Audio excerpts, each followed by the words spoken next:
Hello and welcome to another review. This time we are going to be doing a post-mortem of Christopher Nolan's The Odyssey. I'm very lucky to be joined by Classical Odyssey. How are you doing this evening? Good evening, everybody. I'm doing quite all right. I've been on my own Odyssey this past month. I think it was a sinusoidal Odyssey. I had a sinus infection, so I'm still feeling the symptoms, and but I'm getting better. So apologies for my voice tonight. No, we'll suffer together throughout this conversation as well, and I appreciate the it. topic as well. But the first question I wanted to ask, because obviously I have done a review already. I put it out some 2 weeks ago. So first of all, I would like to ask, what is your history with the topic of the Odyssey? And second of all, I'd really like to know what your opinion of this film is. So maybe you should give me a time limit in talking about the Odyssey, because it can be a little bit too much. But I will try to make it short.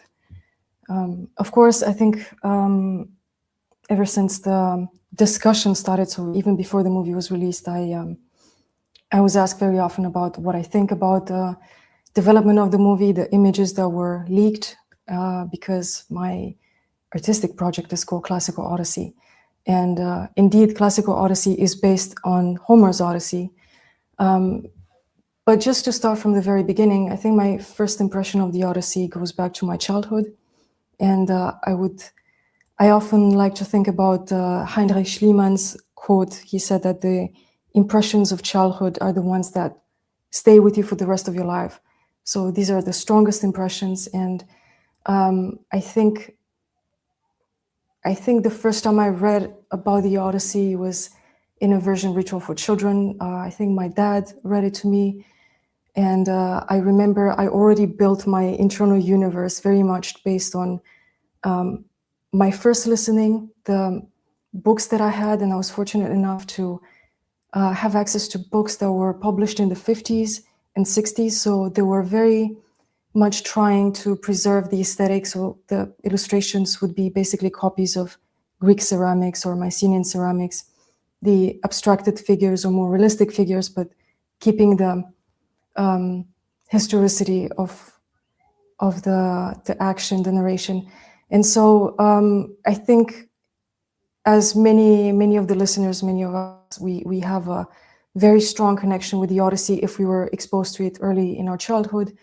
And later on, when I started my artistic project, it's actually more of I would say, a little bit of a darker episode in my life, because I was going through a really difficult recovery. I had a rather serious medical issue, and it was a very long recovery time, and it was at times quite hopeless, and I was going through complete darkness. And I remember that I think I had two anchors very much. Of course, I was reading the Bible, and I was reading John Chrysostom. At the same time, I went back to the Odyssey, and it impacted me in a very novel way and in a very personal way, because all of a sudden I realized that all the heroes that I looked up to in my childhood, they were heroes for a reason, because they faced death. And he faced death, but he didn't accept the subtleties of the Odyssey, which is an incredible, incredible work of art. It's per definition anti-fatalistic. And it's a beautiful explanation of the phenomenology of life, where the sacred and the profane, it's a good connection with the myth of the eternal return, which he discussed in the previous episode. It's a beautiful understanding of how the world operates, because you have free will. Humans have a lot of agency, and they're very responsible for their own actions. At the same time, they can be inspired by the gods, and the gods interfere or cause things to happen. But that is not to take away the free will of the people. And I think from this point on, I can move into the subject of Christopher Nolan's movie, where I think that theological understanding of the world completely lacks, which is, I think it's a guiding principle in the Odyssey. It is a movie that fortunately, I'm happy that we're doing this podcast now, because enough time has passed for us not to have very strong feelings, because I can imagine a lot of people had very strong feelings about this movie. I had too, but I think I managed to settle down a little bit and keep my distance and treat everything with a grain of salt. To put it bluntly, because I don't want to talk too much or have a long monologue, I don't think the movie is the Odyssey. First of all, it is based on the Odyssey, but the movie is an artistic exercise with a very specific purpose, probably, that is very much Christopher Nolan's imagination, which is roughly inspired from the Odyssey. But it is not the Odyssey, because despite the fact that we don't have exact details or descriptors in Homer's Odyssey, we have very specific guiding principles that give the Odyssey meaning and they give it purpose. But if you want to ask me something, because I was thinking about talking about what it means as a myth, and I've seen so much online. I think one of the main arguments that bothered me is that the Odyssey is fiction, therefore we have so much artistic license, so it doesn't really matter because it's fiction. And I wanted to make the differentiation between fiction and mythology, but if you want to redirect the conversation, just let me know. I think in terms of the granular aspects about fiction versus mythology, I mean, it comes down to a very important question we have regarding how we read the Odyssey. I mean, my interpretation has sort of come closer to the idea that we have to read the Odyssey as a sacred piece of work. And by that, because heroism is the focus not just of the Odyssey, but also of the Iliad. And in many ways, the two, well, not the eponymous heroes, but the hero of the Iliad, Achilles, and the hero of the Odyssey, Odysseus, reflect the gods Ares and Athena. Even the whole notion of looking at it as a oral tradition and quote unquote the beginning of Western canon has to be seen in a particular sacred and historical light. And I think you're correct in saying that this film isn't the Odyssey. When I've been looking over arguments of it, I've been sort of wondering, why did Nolan bother to make any attempt to even give the impression that this was taking place in Greece or in any historical period? Why didn't he do something far more creative, like take James Joyce, for example, and use it as a basic template in order to create a far more radical modern retelling? But he didn't do that. And it's because I think it's a fundamentally subversive piece of work. And this really comes to what the purpose of this evening is, because I don't think, again, speaking for myself, and I think I'm speaking for you as well, Ruxandra, in saying that neither of us have an interest in going through the film Odyssey bit by bit, scene by scene, and picking it apart. We're far more interested Please no. Yeah, we're far more interested in the controversy that this film has generated, and I think we're far more interested in how one adapts Homer, if an adaptation is even possible. And I want to focus on the controversy beginning with this film, because obviously I put out my review about 2 weeks ago, very shortly after the film came out. And before even then, it should be also noted that when I tend to do reviews on this channel, I will tend to consciously avoid all other reviews, so my own interpretation of a film is fresh. So I hadn't, say, for example, watched Jonathan Peugeot's video on the topic, which I think, if I'm not mistaken, actually encourage you somewhat to actually go out and look for this film, and sort of out of curiosity, if nothing else. And as someone was already mentioning in the chat, that they were also directed to this film by Jonathan Peugeot. And I look at him and almost see him as, I would guess, patient zero in this regard, in terms of setting up the controversy regarding the film, because before the film came out, most of the controversy was focused on the images that were coming out in the casting. But when Jonathan Peugeot released his video, it suddenly became about this being not a woke film, but a post-woke film, or a meta-Trojan horse, that this film was actually subverting a woke propagandistic adaptation and actually making it a secretly based film and that we should look beyond superficial propaganda elements and realize that this is, again, using his language, an amazing film needed for the times. He referred to this as a double inversion. He would refer to, I mean, a lot of my own review focused on the centrality of Sinon being the falsifier and how I think it was emblematic of the film. And the funny thing is that he also focused on Sinon, but in a completely different way to how I looked at Sinon, basically as the archetype of artifice that Nolan had completely deconstructed and then presented an entirely different character. For someone like Peugeot, again, Sinon was actually, no, this is a trick. You know, it's not simply hiring a trans person to come on and be part of the casting. No, Sinon is actually, you know, tricking woke propaganda or woke standards or whatever sort of meta you want to come at. But in terms of the themes he was drawing from the film, he focused on the return of the king, which is something that I think both you and I believe is in evidence in the original Odyssey.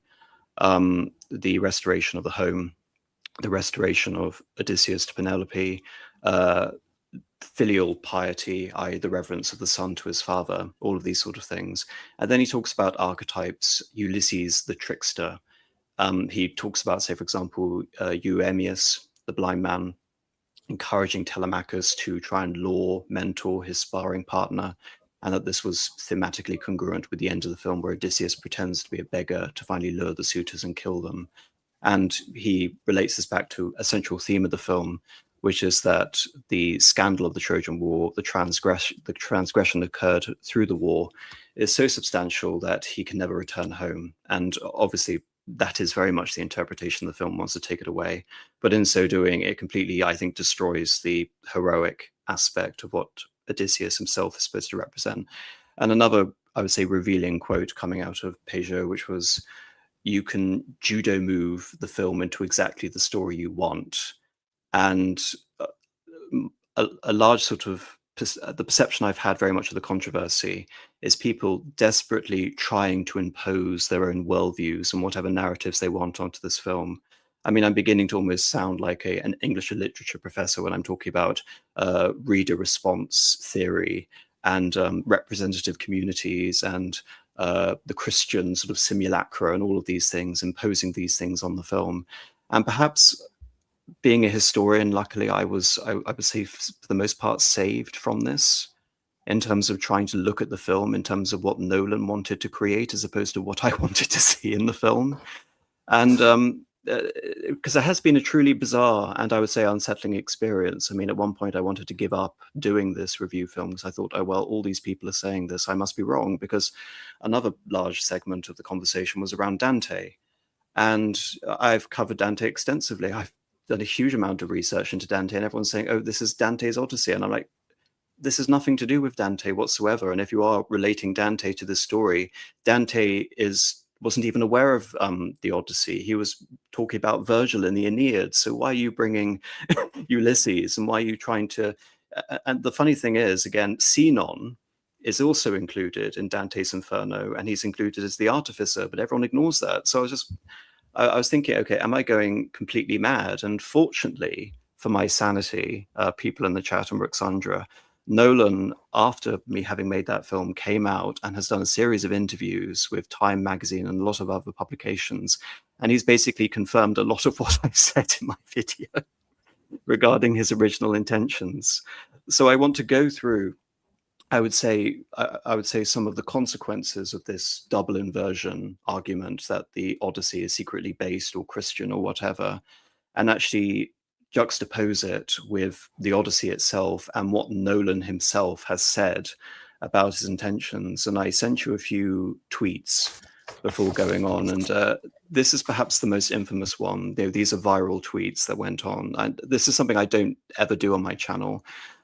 Which is talking about YouTube drama or broader sort of internet drama or whatever. But as I said, it's far more interesting than the film itself, because I don't think Ruxandra and I are particularly interested in the film as a film so much as, again, the meta that has been generated around it, and not meta necessarily in the way that Jonathan Peugeot has represented. But just before I read this tweet, would you have anything to say just on my my sort of diatribe there? Oh, not much. It's just that it's very interesting because we're not the target audience of this movie. I mean, we get to decide that. Classicists and people who are really interested in the Odyssey, ancient studies, history, they don't seem to be the target audience of this movie either. So all these explanations and this kind of trickster idea, and I also do not agree with the Ulysses as being a trickster at all. I find this it's an inversion of roles, and the idea of a trickster just always makes me think about a harlequin or a clown for some reason. Odysseus is not a trickster. He's an ingenious, a subtle man, a cunning man with great war ingenuity, but we can get to talk about that later on. But if Jonathan Pajot's explanation of the movie and the symbolism he sees in that movie, and then the interviews that Nolan gave, which I didn't watch, it just seems to me that Nolan had a very Machiavellian approach to writing the story and producing this movie, which is addressing something internal within the Hollywood confines, I think. It's not something that is supposed to reach out to people, because I think all these subtleties that are supposed to be an anti-woke crusade or something like that, hidden behind just the appearance of wokeness, let's say, I think this will go over people's minds. It's not going to change anything. So I don't know exactly what's the ultimate purpose of this movie in the grand scheme of things. It's not to change people's opinions, because I don't think it's doing it efficiently at all. It is to create a lot of controversy. It is to create a lot of discussion. So I think it's quite enigmatic for me, because honestly, I really do not appreciate going to a movie and the producer or the director plays tricks on me. Ha, you thought this was it, but it's not it. It just feels a little bit condescending if that is the actual reasoning behind it. The intentions, they cannot be proven, but we can speculate as such. But just in any regard, I think one thing that I really want to emphasize is that, unfortunately, cinematography, the Hollywood industry as a generic term, I think it takes way too much space in the cultural discourse. It shouldn't be this big. It shouldn't matter that much. We shouldn't be talking that much about a movie like this. It shouldn't have that much of an impact. But we got to this point as a society, and it's really important to at least talk about it. See, what again, just echoing a lot of the points you bring up regarding who was this film made for. The fact, again, I see a lot of these people who claim to be, I guess, because this is all, as far as I'm concerned, this is all political. They all have a certain agenda, which, as we'll go through, is really rather explicit in terms of trying to claim this film. Because as someone who's interested, obviously, in theology, and not just theology in the Christian sense, but in terms of theologia, as in the study of the gods in the Greek sense, when there was that line of dialogue in the film when Mentor was killed and Odysseus said to Telemachus, you shouldn't go searching for gods in the faces of man. And moreover, when Penelope, played by Anne Hathaway, said, this is a Bronze Age collapse, I thought I was being trolled. And I thought I was being trolled twice over, as someone who's interested in theology and someone who's interested in history. Those lines of dialogue aren't going to mean anything to anyone who is not familiar with the Odyssey or not familiar with the history of the Bronze Age collapse. But to anyone who is familiar with the Odyssey or the Bronze Age collapse, it seems deliberately designed to infuriate. I couldn't believe that. I really couldn't believe it. I mean, it makes me laugh right now, but it's I can't understand, apart from, we can use the word rage baiting. I don't understand what could be beyond that, because I feel like the script is so weak, and people talk about the internal coherence of the movie, and we should treat it from this perspective that it has an internal coherence and things are connected to each other. I felt a lot of disruptions throughout the movie, just treating it completely separated from the Odyssey itself, the mythology. And it's funny because my first impression of the movie is that I'm watching the Planet of the Apes. It's the last scene from the Planet of the Apes. Then throughout the movie, I felt like I was watching the 13th Warrior. I was expecting them to shout Odin as they were sailing. Well, then you were also the expecting them to say, "You maniacs, you blew it up, damn you all to hell," in reference to the Pontage collapse. that too, and also the acting. The acting was. I try to refrain from very passionate words, but I feel like it's even in the case of Penelope, which is not at all the Penelope from Homer's Odyssey. It's in many ways is the opposite of Penelope. The facial expressions from the Eastern European book of facial expressions that you're told not to do from the age of 3 by your mom, grandma, aunts, and cousins, I saw all of them almost, and it was very uncomfortable for me to watch. It was. It was not coherent with the story. It was the female characters there were no real female characters in the movie, and the role of women in the whole story, it's so beautiful in the Odyssey. It's so substantial and essential to the storyline. Even the ending, but we could talk about that later on. I don't want to jump from the beginning to the end, but it was just, I didn't see the coherence there. The acting was very weak. It was very bad. The lines, it was just, also the aesthetics. I guess we're going to talk a lot about the aesthetics, but I don't want to take too much time from the review of the tweets or the posts.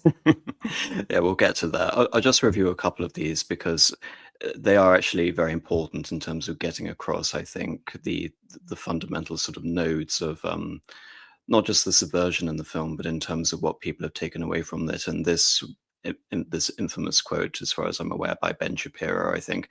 Again, Ben Shapiro, who, for anyone who's aware, Ben Shapiro is much more a curator of political opinion rather than having anything original, innovative to say. Take that however you will. But he says that he doesn't want to focus on missing the quote-unquote biblical forest for the woke trees in Nolan's Odyssey. By the woke trees, of course, he's referring to the casting. But he's talking about this idea that the Odyssey is an apologia for Christian morality poured into a Greek vase. First of all, just looking at that term, even though I don't accept that as true, because what they're essentially associating with Christian morality, I think in itself is incredibly subversive, as we're going to get into. But regardless of your intention and the question of adaptation, pouring any anachronistic message into the quote unquote Greek vase in this case, and given how important, again, the Odyssey is for Greek culture, civilization, poetry, philosophy, history, theology, it seems to me like we're talking about double inversion. Not only are they claiming that, yes, this is a Christian subversion, but our interpretation of that Christian subversion is also a positive thing. So it's actually demonizing both Greek history, Greek learning, and by extension, Christianity, as far as I'm aware. Don't bring Christianity into this. And I find, unless we examine essentially what interpretation of Christianity they're trying to impose on the film, and also try to say, well, you want your conservative messaging in the film, so surely this is a good thing. No, we shouldn't be wanting to impose our own anachronistic understanding or our own worldviews onto another piece of media. And this will ultimately come back to the question of adaptation, but this focus on Zeus's law, which, as far as they're again concerned, which is because anyone might be a god, because man was made in the image of God. And again, this is, as far as I'm aware, it's an extrapolation. That's not something that was actually referenced in the film. Talking about the whole nature of what the sea peoples are, which is the sea peoples kind of like what you see with the Gentiles and their wrath, which is being brought on to the dissolute people of Israel invariably throughout the course of the Old Dispensation. I mean, we talked about this when we were talking about Michelle Eliana, and we were talking about it, or I talked about it when I was talking about Christopher Dawson, regarding the role, you can say, of biblical Old Testament history. But as far as I'm concerned, all of this is anachronistic. And this also comes back to something that I was trying to bring up when it comes to my own review of the Odyssey, which was death of the author. When I was referring to Homer as dead, I wasn't. A lot of people, unfortunately, seem to misunderstand what I was saying on multiple levels.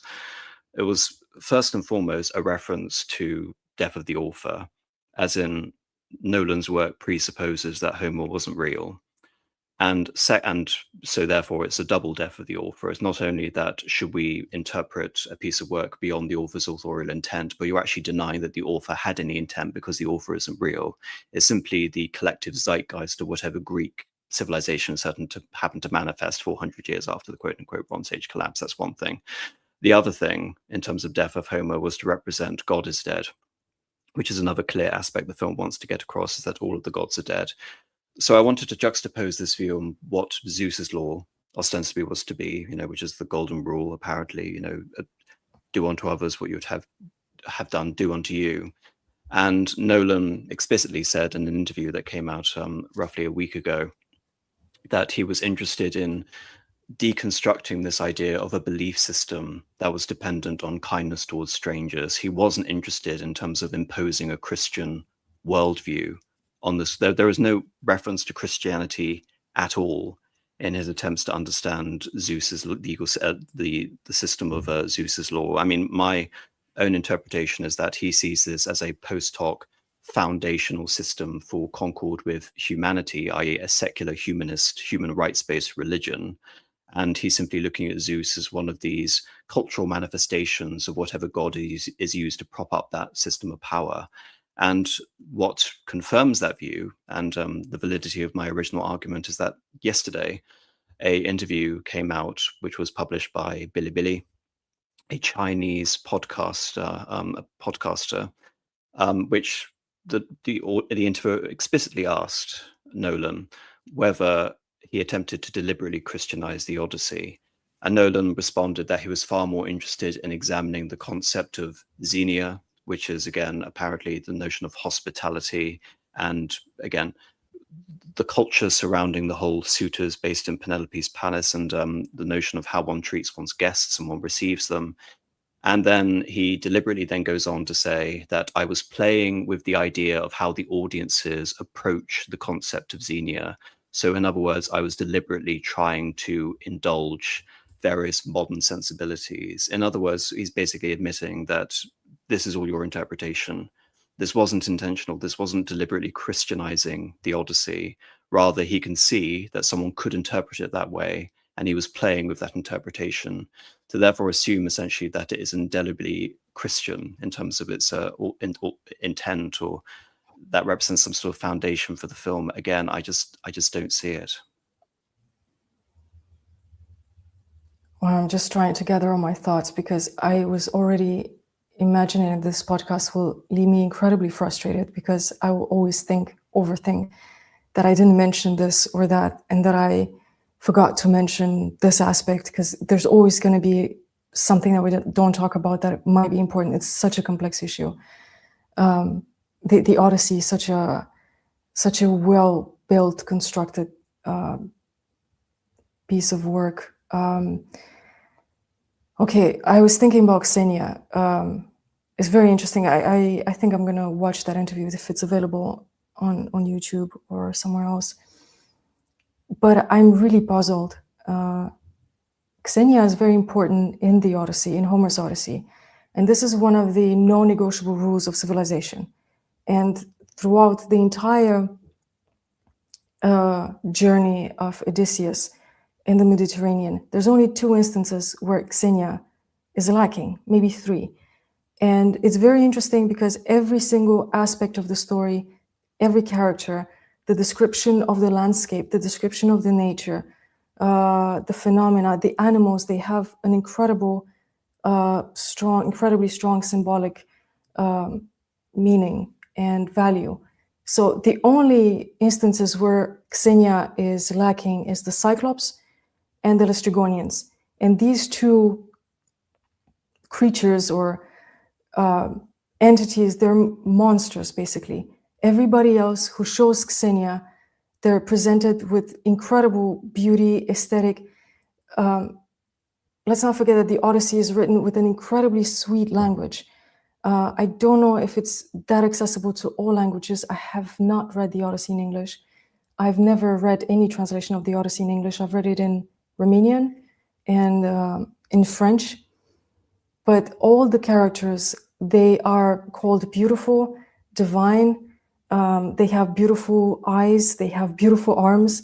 They have beautiful hair. They wear beautiful clothes. The scenes throughout the Odyssey are just full of incredible solar beauty. And one of the most important elements in the Odyssey is the sun, which is completely lacking in the movie. The Mediterranean sun that is just shining in your soul somehow and reveals everything. Whereas the movie is incredibly dark.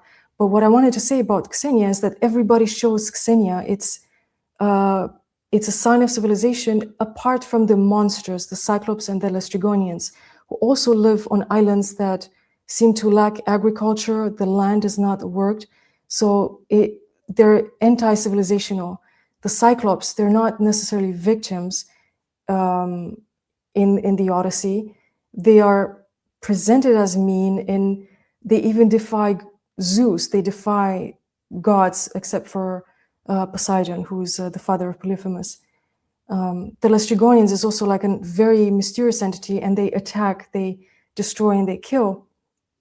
In the movie, it's actually the opposite. The perpetrators are the victims, and the main hero becomes something that is not in the Odyssey. The PTSD thing, the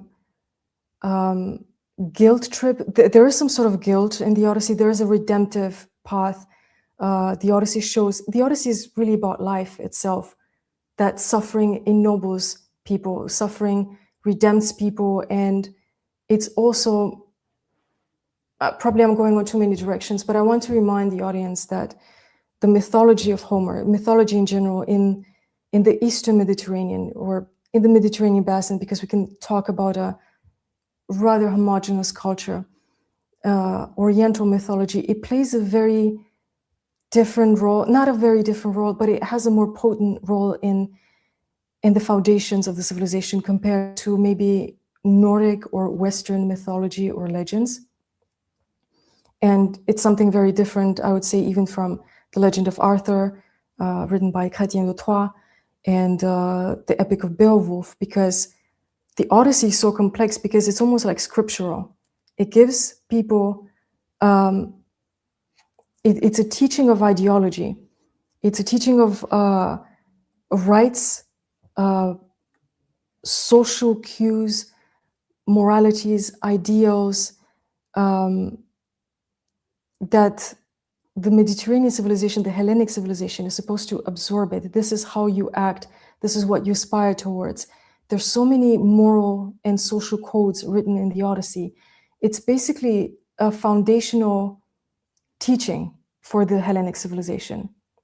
So if you take away these principles, if you take away its theology, if you take away its geography, you do get a narration, but you lose the meaning and you lose the purpose of the Odyssey. And it's something completely alienated from the main story. I think I digressed a lot, but I find it really confusing why Christopher Nolan chose Xenia exactly. He sees it exactly how it's not in the Odyssey, like the polar opposite. So it's very interesting. Everything is a reverse game to me. Well, Xenia, to emphasize again, it's universalized, and also this association that the quote-unquote golden rule is only attached to Christianity. That's not true. It appears in a lot of Oriental religions. It appears in Confucius. It appears in Platonic philosophy. It also appears in Isocrates, or variations of it, and each have their own specific context and are employed in a variety of different ways. So essentially, to assume that we have to take what the film presents as Xenia, and we therefore have to take it as Christian, and we therefore have to attach ourselves to this film. Again, this is why the controversy about the film is so bizarre. I mean, just reading this particular one by Laura Southern, which was added to my list of the cursed tweets about this film. The Odyssey is the most important conservative film of the last decade. Nolan is openly mocking those who think they are of any importance whatsoever to look for casting Greeks in a film about a psychological journey. The culture wars have taken far too many victims, now too shallow to conceptualize anything beyond a surface level. Few people actually go deeper like Odysseus. Most of us are just wearing disguises that Circe has stripped away.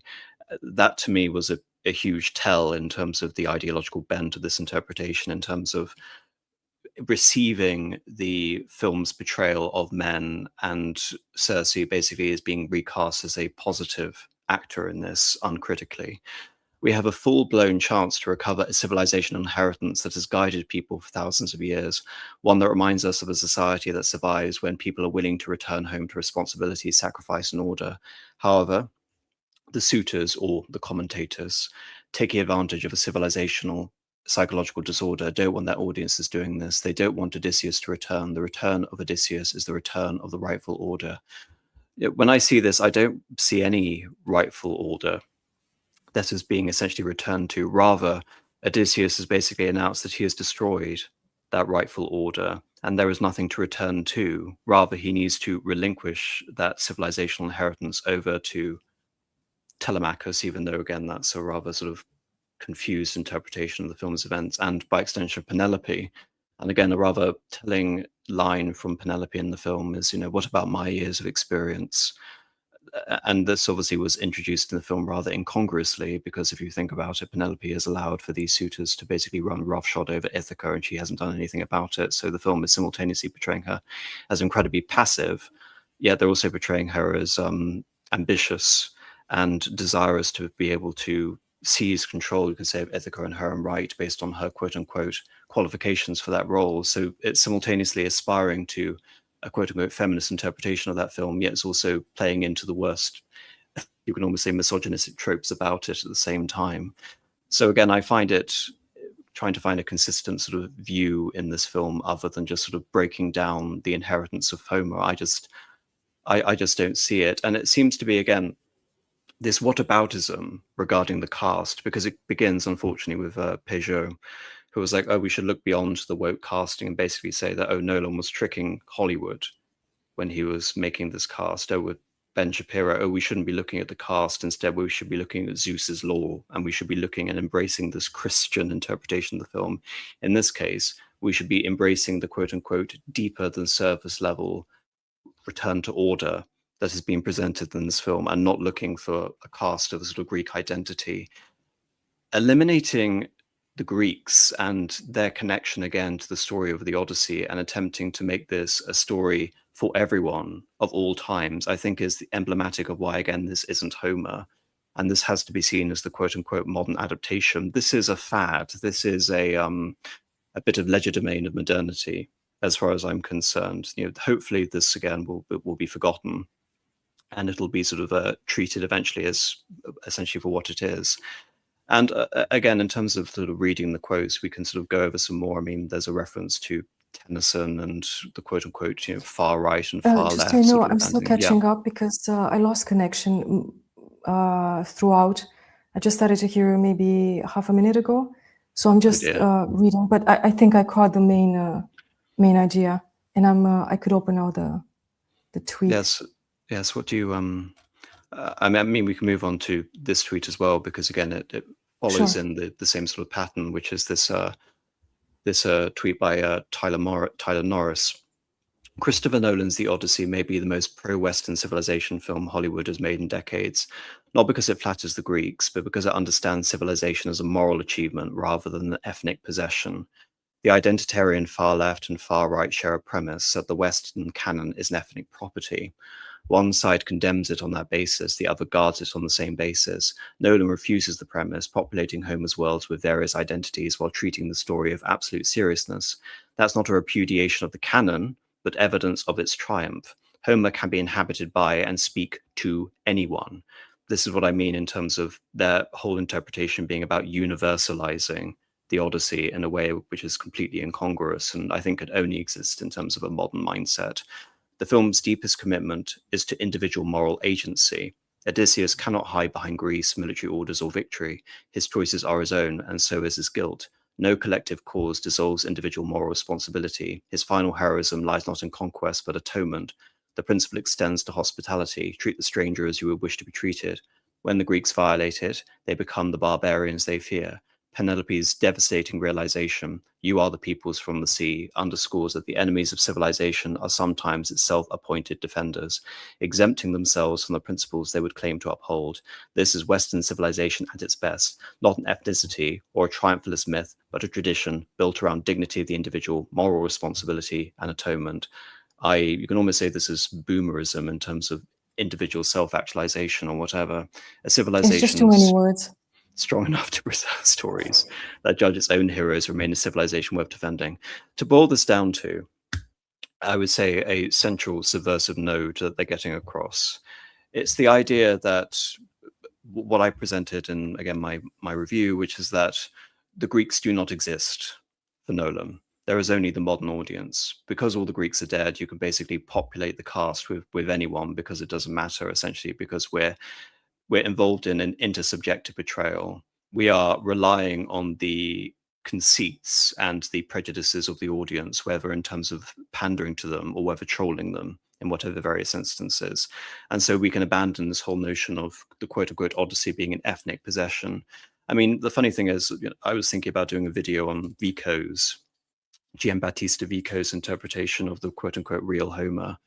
And to ask someone like Vico whether he would have accepted the notion that you can ethnically dispossess the Odyssey of the Greeks, and he would probably be rolling around in his grave to hear that sort of notion, because these sort of arguments, in terms of investing these historical personages, these poets, these cultural icons, these artists, as being representative and an iconic aspect of their culture, not just in terms of what they produce, but in terms of the interpretation and how they're received into that culture, effectively is how the Greeks come to identify themselves. I mean, in many ways, the Odyssey presents itself as an origin story for a new Greek civilization coming out of the Bronze Age collapse. And so to take this and to say that the film is basically all about denying there being an ethnic possession and that we should reject it and we should see the West not as an ethnic property, rather civic nationalism. We can see Western civilization as belonging to any identities because that basically reflects the caste. What they're doing, all of these people who are saying on the one hand, oh, it's all about Western civilization, conservative this, conservative that, they're simply demonstrating that what they mean by conservatism, what they're holding up the Odyssey to be, is simply the Rainbow Nation. Under sort of any other guise, you can't really sort of look at it any other way. But also the whole idea that we are the sea peoples. Yes, there is an argument to be made that Rome was decadent and there was moral decline, but the Romans were not the Vandals. The Romans were not the Goths. The Romans were not Alaric sacking their own city, which is basically the interpretation you're to be left with this film. In the same way that the Mycenaeans or the Achaeans or the Daunians or whatever, they were not the sea peoples. No one seriously takes the idea that the Mycenaeans were the sea people. No one. That's a complete invention for this film, which is why I look at this and say, yes, this historically is trolling people. It's saying, oh, the Roman civilization didn't collapse in part because of the Germanic migrations. Rather, it was simply a matter of, we should not look, the fault is not within our stars, but within ourselves, taken to a comically sort of exaggerated degree. And if your takeaway from the film is all of these things about dispossessing Homer from any connection to a place or a people, then I don't see how you can therefore progress this conversation and say that this film is anything other than a piece of postmodernist legerdemain. And the wonderful thing is, I think Christopher Nolan is happy entertaining all of these interpretations about his film, yet he's not going to stand by any of them, because this is, again, is just people taking their bizarre and anachronistic political and religious and cultural takes and then imposing it and trying to claim this film.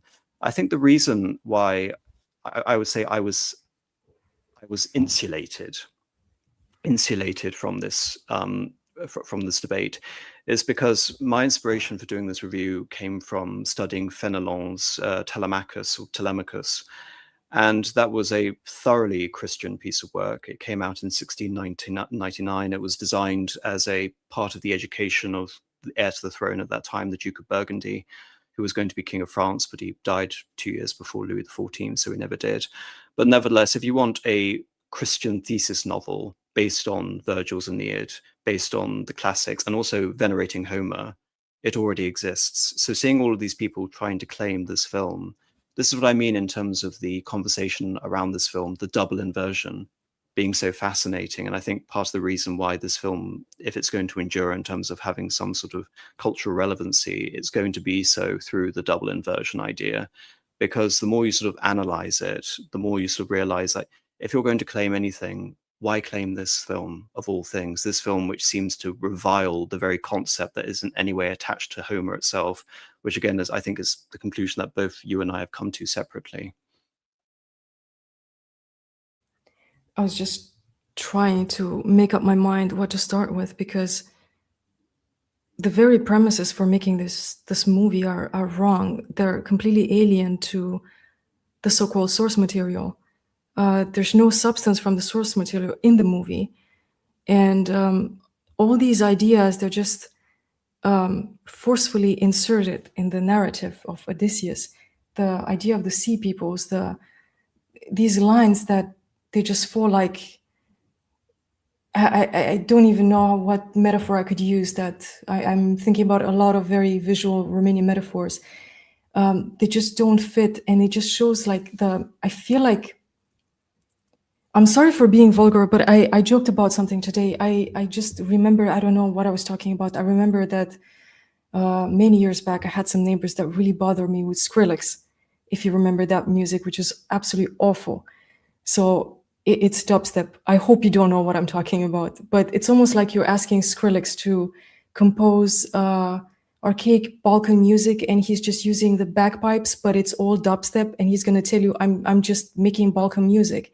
There's no understanding of it. The context is completely removed from it.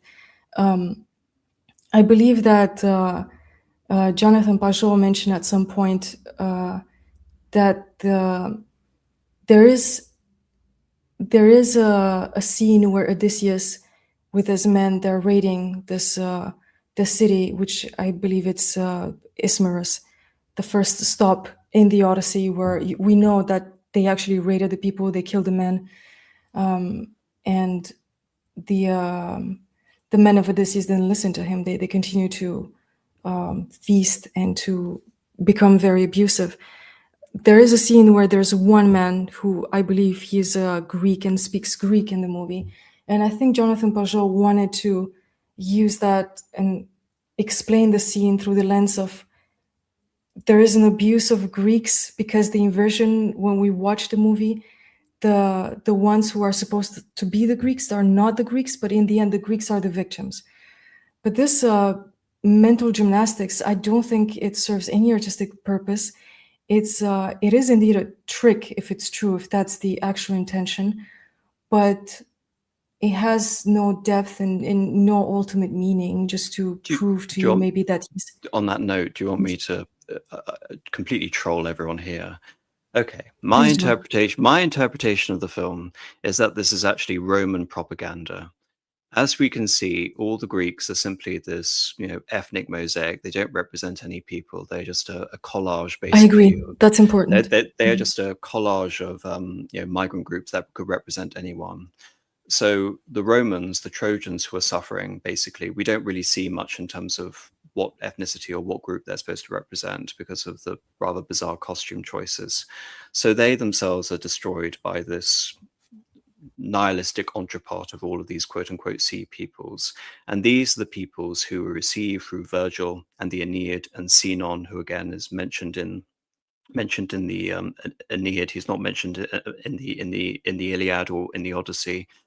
These brave Trojans will go on. They will rescue themselves from these evil Graecophone sea peoples, and they will found the true Western civilization in Italy, which, of course, Odysseus, when he's sailing west towards Elysium in terms of the hopes of redeeming his people, maybe he again will find redemption in terms of building or rebuilding Roman civilization in the West.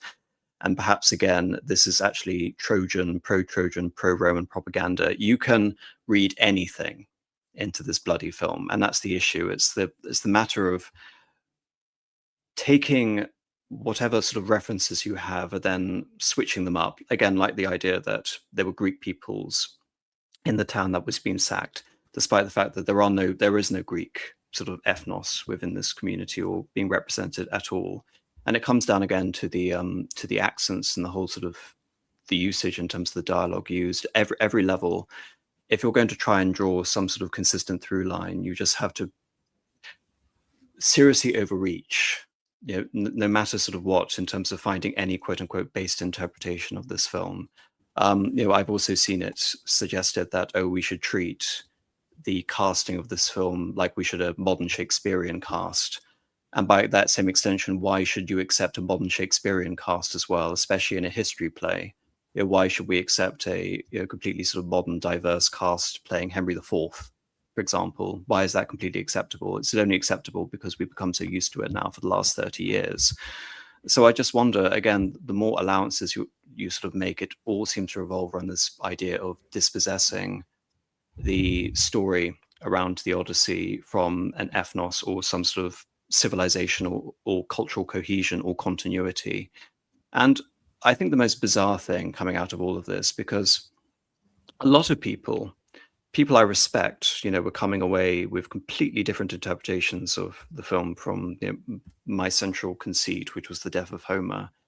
And then I find out that Emily Wilson, the translator of the Odyssey, who Christopher Nolan and many of the actors who had, quote unquote, again, read the Odyssey, whether we believe them or not, in preparation for this film, that was the quote unquote source material, Emily Wilson's translation of the Odyssey.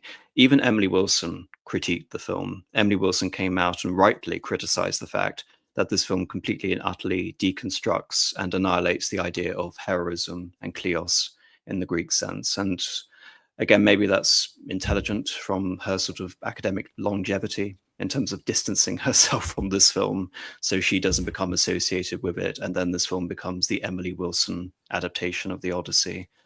It is also comical.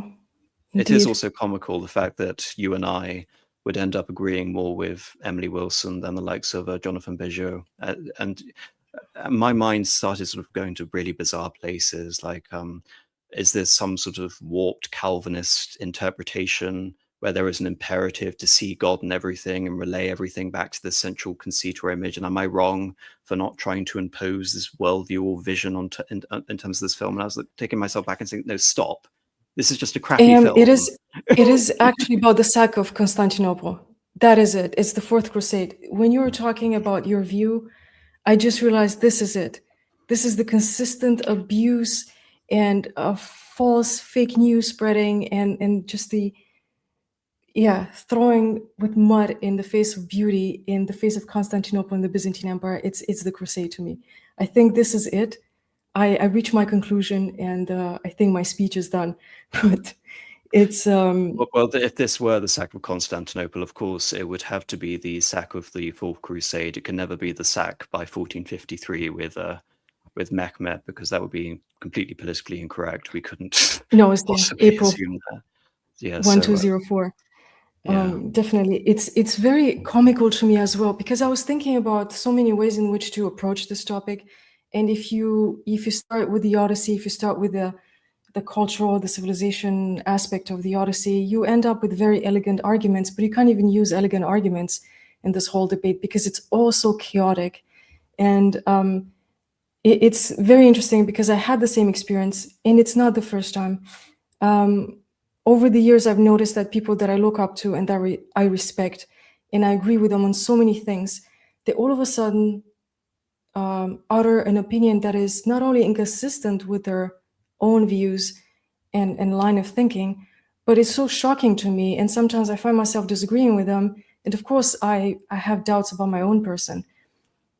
But there's so many, I mean, you should definitely have confidence because you have many, many objective reasons to have confidence in your own views.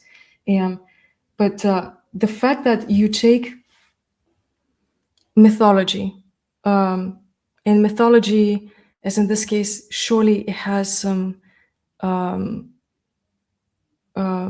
basis in history. The Trojan War happened. That is a historical cause of the whole story. We can even speculate that Odysseus could have been a real person, that a lot of the characters were real, existed. If you remember when we talk about the myth of the eternal return in our episode on Mircea Eliade, we talked about how easy it is for a tragic happening like the death of a young man to become mythical in less than a generation's time. So within 2 decades, you already have an epic ballad talking about a man who fell from a cliff logging in the forest. You immediately have this really beautiful mystical explanation that fairies or nymphs fell in love with a man and he rejected them because he was in love with another girl, and so they pushed him to his death. And we have these really beautiful metaphysical sacred explanations of actual happenings. And the Odyssey, it's incredibly beautiful, it's very beautified, but it's also an abstraction of reality in a sense that it's reduced to the essence.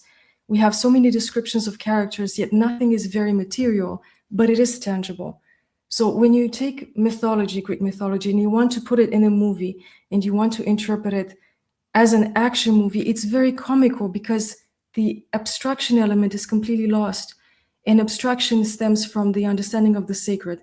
To me, the sacred is completely missing from the movie. And another comparison to me, I felt at some point that I was watching, I'm not sure if the name is correct, the title of the movie is correct. I remember watching The Grey. It was like a thriller. I forgot with Liam Neeson. He's lost in the forest. They try to survive in the forest in winter after a plane crash. And the movie ends in a very horrible way because he's supposed to be defying God, and you feel like there's complete silence throughout the movie and there's no God. And that's kind of the ending of the movie. That's what you're left with, the idea. This is exactly the same impression that I had from the Odyssey. Not to talk about the aesthetics, which play a crucial role. You cannot understand an epic such as the Odyssey without its aesthetics. You cannot possibly understand it without its geography, and you cannot possibly understand it in its ethnic context. I mean, ethnicity can be quite diverse because it's quite a broad area, a broad geography. It's not just like pure Greeks that have it. It's the whole Mediterranean basin that was influenced by it. But the attacks on the Greeks are incredibly vile, and I just became aware of how many arguments they're facing. I mean, we've seen that. You've seen the comments, and I think Ben Shapiro also posted about Greeks not being white. And it's Well, it's worse than that. Oh, thank you for all this comment, but it's worse than that because when I was looking at the casting, a book I thought about returning to was a book that was published about 40 years ago, which everyone has forgotten and for some reason wasn't brought up extensively regarding this, which was Black Athena, the Afro-Asiatic roots of Hellenic civilization. And I, in many ways, think this film is actually worse than that because at least in Black Athena, there is an attempt over the course of 3 volumes to try and knit together a very flawed argument, which actually, it should be mentioned, doesn't begin with Black Athena. It actually goes back to the late 18th century about trying to recast the ethnic origins of the Greeks. But this film, there's no attempt even made to understand why the Greeks are the way they are. As I mentioned, it's just this hodgepodge in terms of a facsimile of the modern audience, which has just been superimposed onto this adaptation. You know, for as far as Nolan is concerned, it's always about the modern audience. He's simultaneously appealing to history on the one hand. Oh yes, I'm very curious about the historical distinctions between the era which was ostensibly being talked about 400 years before Homer. Yet on the other hand, you know, we have this this motley assembly. You know, it's completely sort of brimming with contradictions. Yeah, and it just shows that for those who enjoyed the movie and thought it was the Odyssey, I feel incredibly sad because I realized that for the vast majority of people, even in the Western world where we should be able to know about the Odyssey, I don't know how many actually read the Odyssey. I don't know how many had access to the Odyssey in their schooling. And the world today is obviously is completely desacralized. The Hollywood industry, the movie industry is very much desacralized. Desacralization means a mechanistic understanding of the world. We use mechanistic terminology. We try to interpret what is supposed to be left in mystery, in ambiguity. We try to put concrete labels on it. Not work, it kills the essence of the story. It's the same thing. I think it's the same as when I go to university and I speak to students, where I try to explain something more theoretical. I can see that they're lost. The understanding of abstraction is becoming weaker and weaker. That this Manichaean understanding of reality is such a reductionist, simplistic view, and the level of culture and sophistication in our philosophical understanding of the world is so low. It's at a historical low.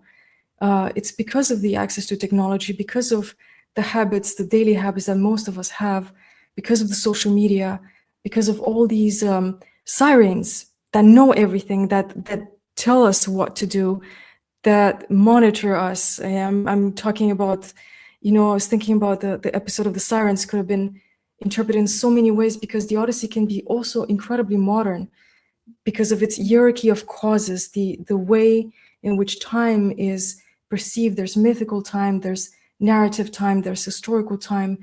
Every single step of the way, every single stop in the Odyssey has an incredible symbolic meaning, and has it's there for you to understand life in a much more profound way, to prepare you for life, and to not give up, and to not be fatalistic. And the sirens, the siren scene is so comical. I was just thinking about it. The song of the sirens is supposed to be something incredibly pleasurable. The sirens, they also know everything. They lure you in, which is in and of itself something that is so modern, and we could put it in so many contexts of like how technology enslaves us in our minds.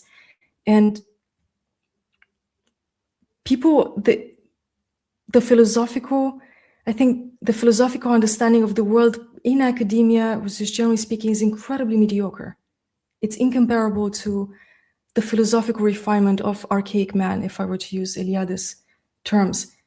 Because if you remove the mystery, if you remove abstraction, if you try to see everything as mechanistic, you're just going to end up dissecting things and look at the elements and not see the whole, and not see the system, and not understand anything. So this is like you can't take a Greek myth and try to interpret it as you would make like a Marvel movie. It's incomparable. It's not Superman, it's not Batman. You can't make it into a thriller. It has to have some abstraction, some parts that are theatrical. You're not supposed to make it look real. And by trying to make it real, it makes it very far removed from reality, which is a paradox that Nolan does not understand.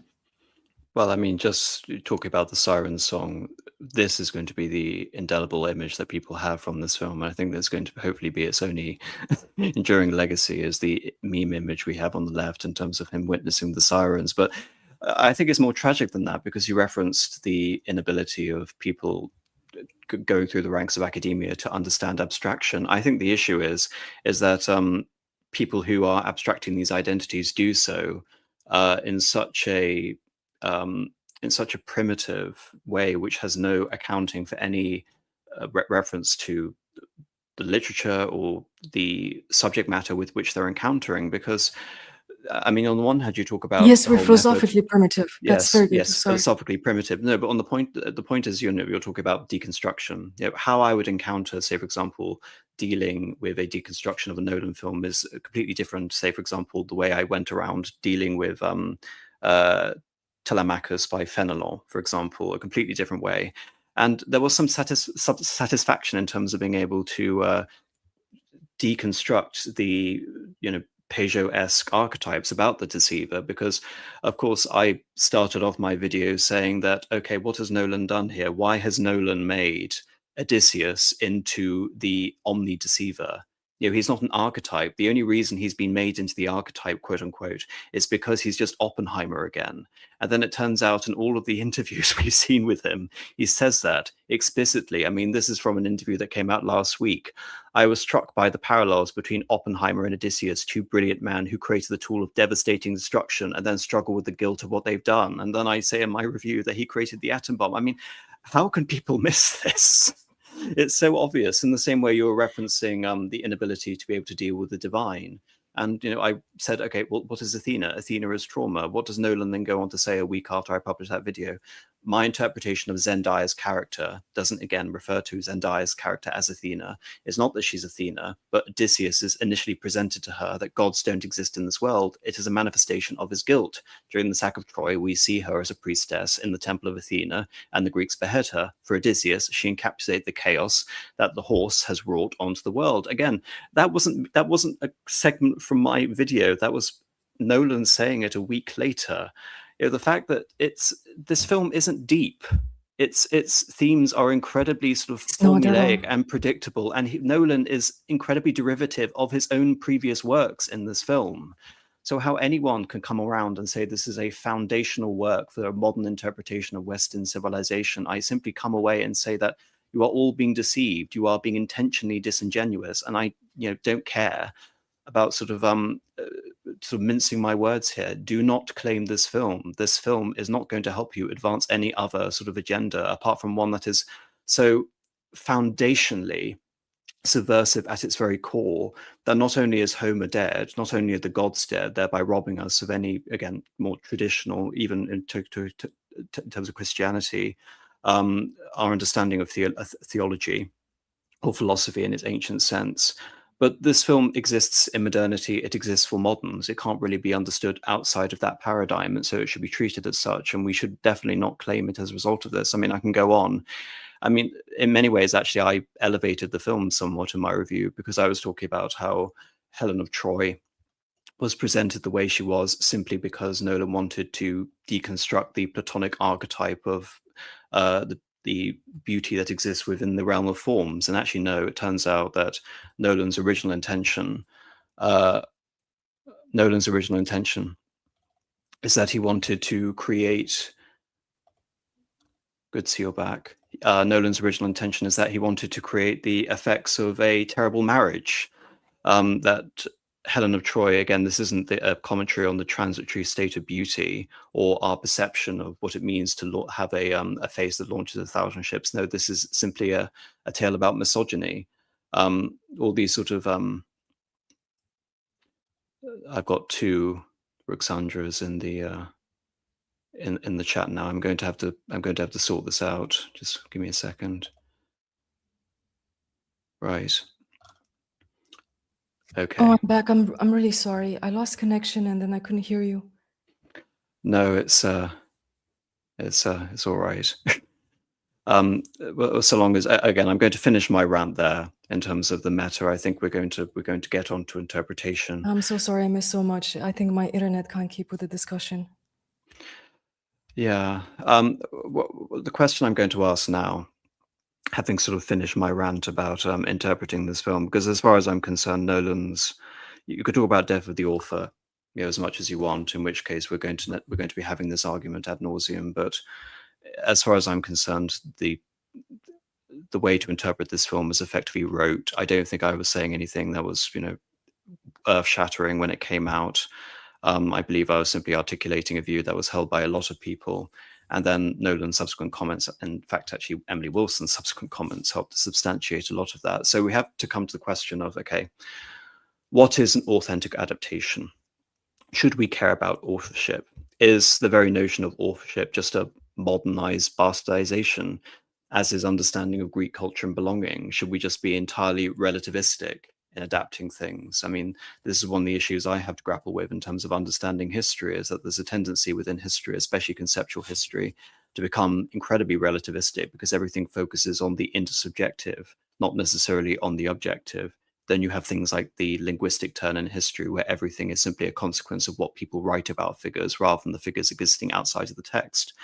And I wanted to bring this back to the question about the dialogue and the translation. And I went away and I read my Umberto Eco's Experiences in Translation.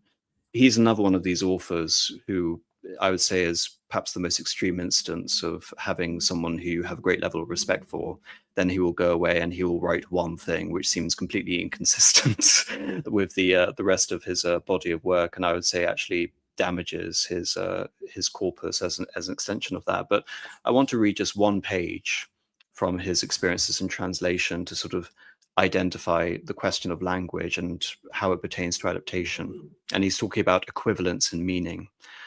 Equivalence and meaning cannot be taken as a satisfactory criterion for a correct translation. First of all, because in order to define the still undefined notion of translation, one would have to employ a notion as obscure as equivalence of meaning, and some people thinking that meaning is that which remains unchanged in the process of translation.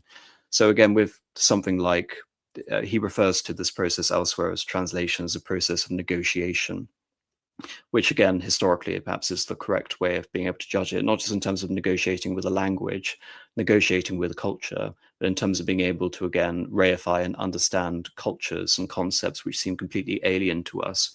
I mean, one of the most obvious examples in terms of translating this film for a modern audience was changing the ending.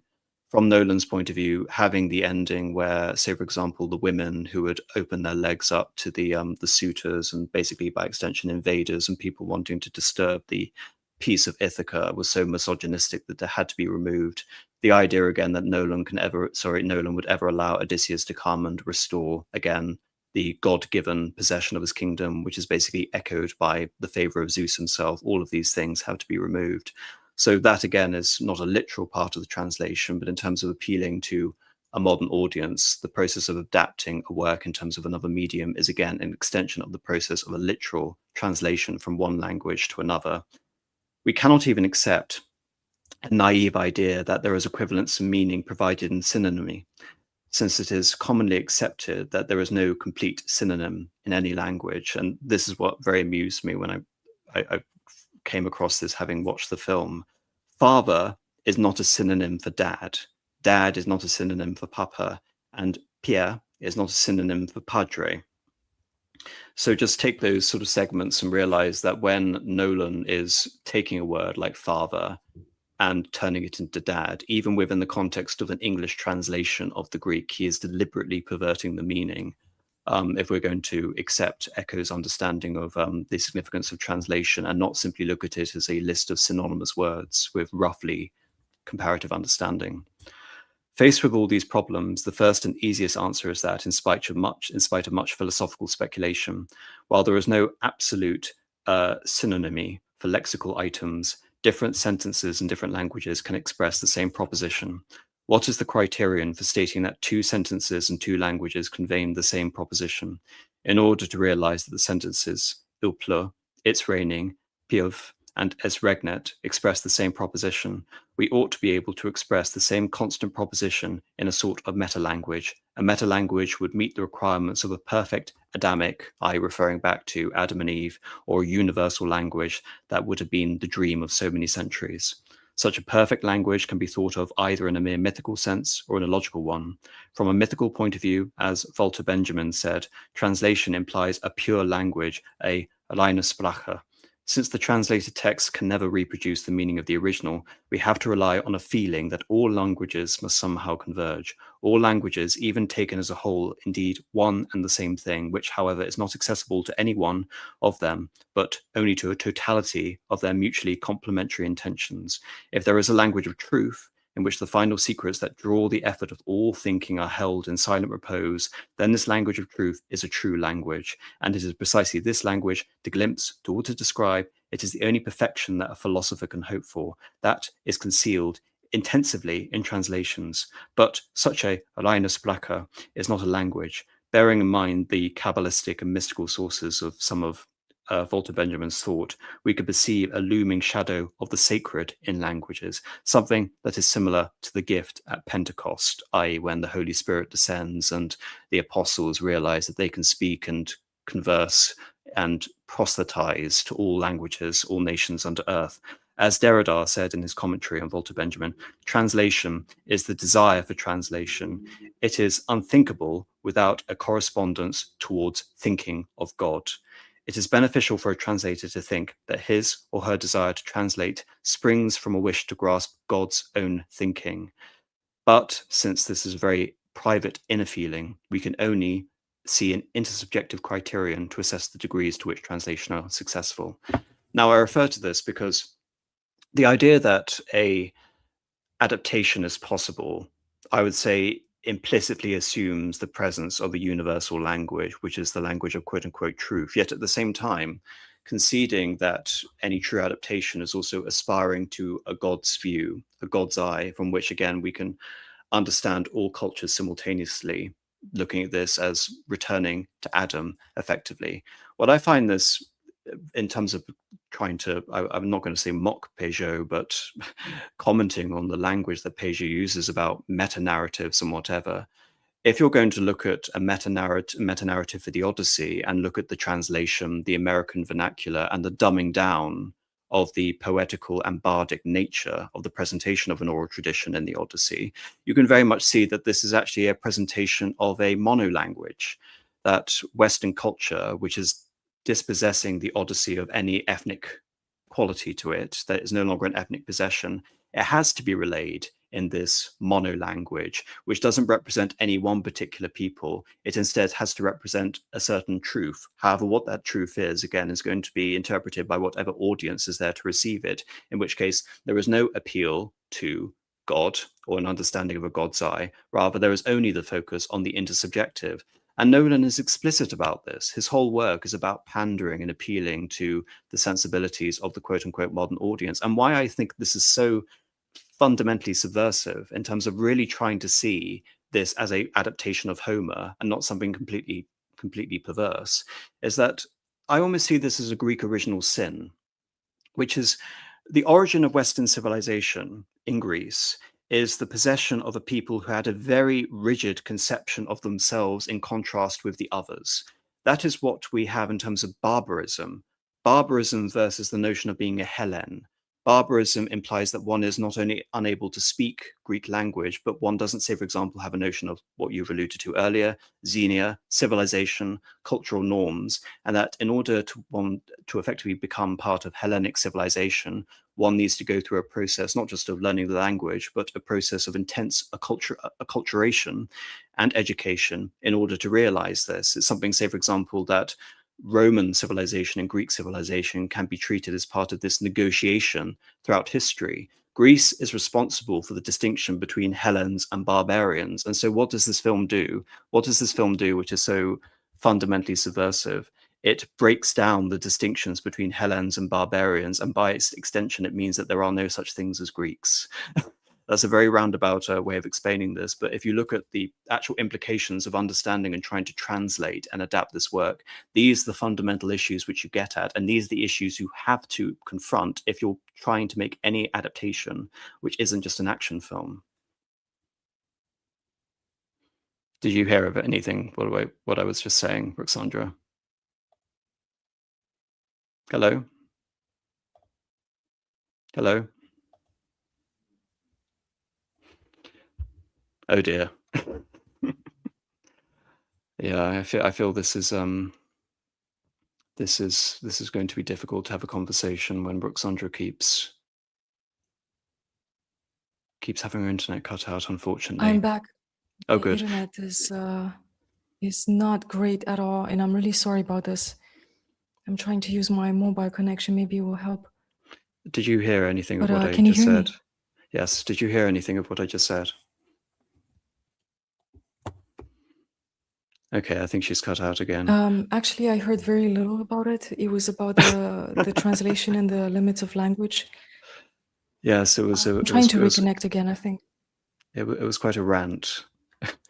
It was quite a rant I went on. So until your internet gets sorted out, I'll just sort of continue. And what I'm going to do is I'm going to let you come back on, I think, once you find an appropriate point. You can say where you've heard enough or want to sort of come back into the conversation, because I'm not sure how much you're going to be able to listen to what I'm saying if you your internet keeps cutting out.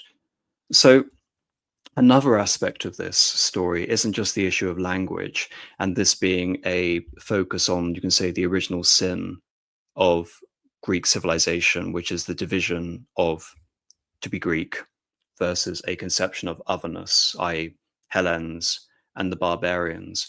But the other focus of it, which I believe is inseparable, especially if you read Vico, this comes across very clearly. It's the focus on the heroic.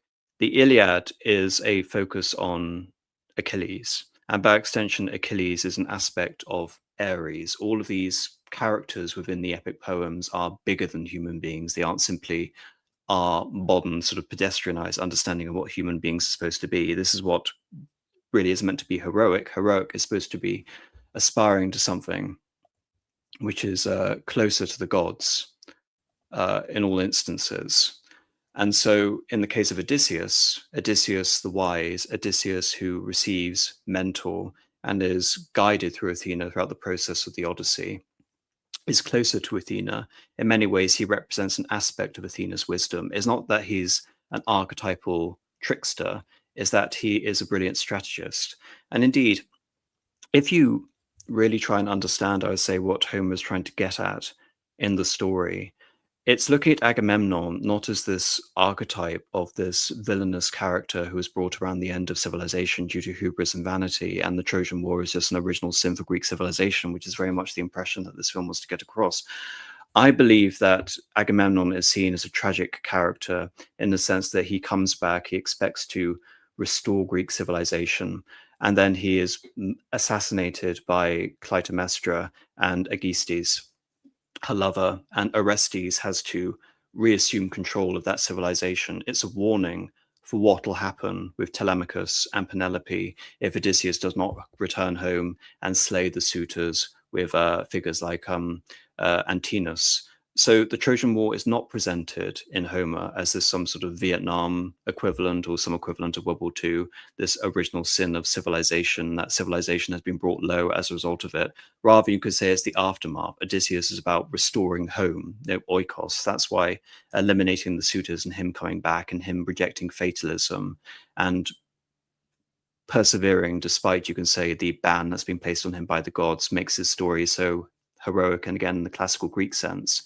And that's why it assumes a sacred character, which elevates it, you can say, from other pieces of work, again, which are dealing more with the profane, dealing with the human, with the intersubjective, with the personal. No, the bardic quality of someone like Odysseus is to present, and he's to demonstrate not simply the nimble-wittedness and the effectiveness and the bravery of a strategist and a soldier.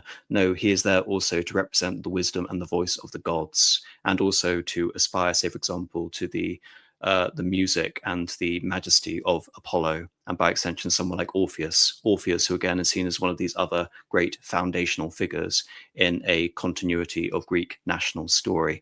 Hopefully, you've heard any of that, but that again is just and I think it's much better now. I started to listen when you were talking about the goddess Athena and how she interferes in the story, and yeah, from there on. So I suppose before I really ask your opinions on the aesthetics regarding this film, because we have a lot really to talk about the aesthetics, where I'll probably lead this conversation.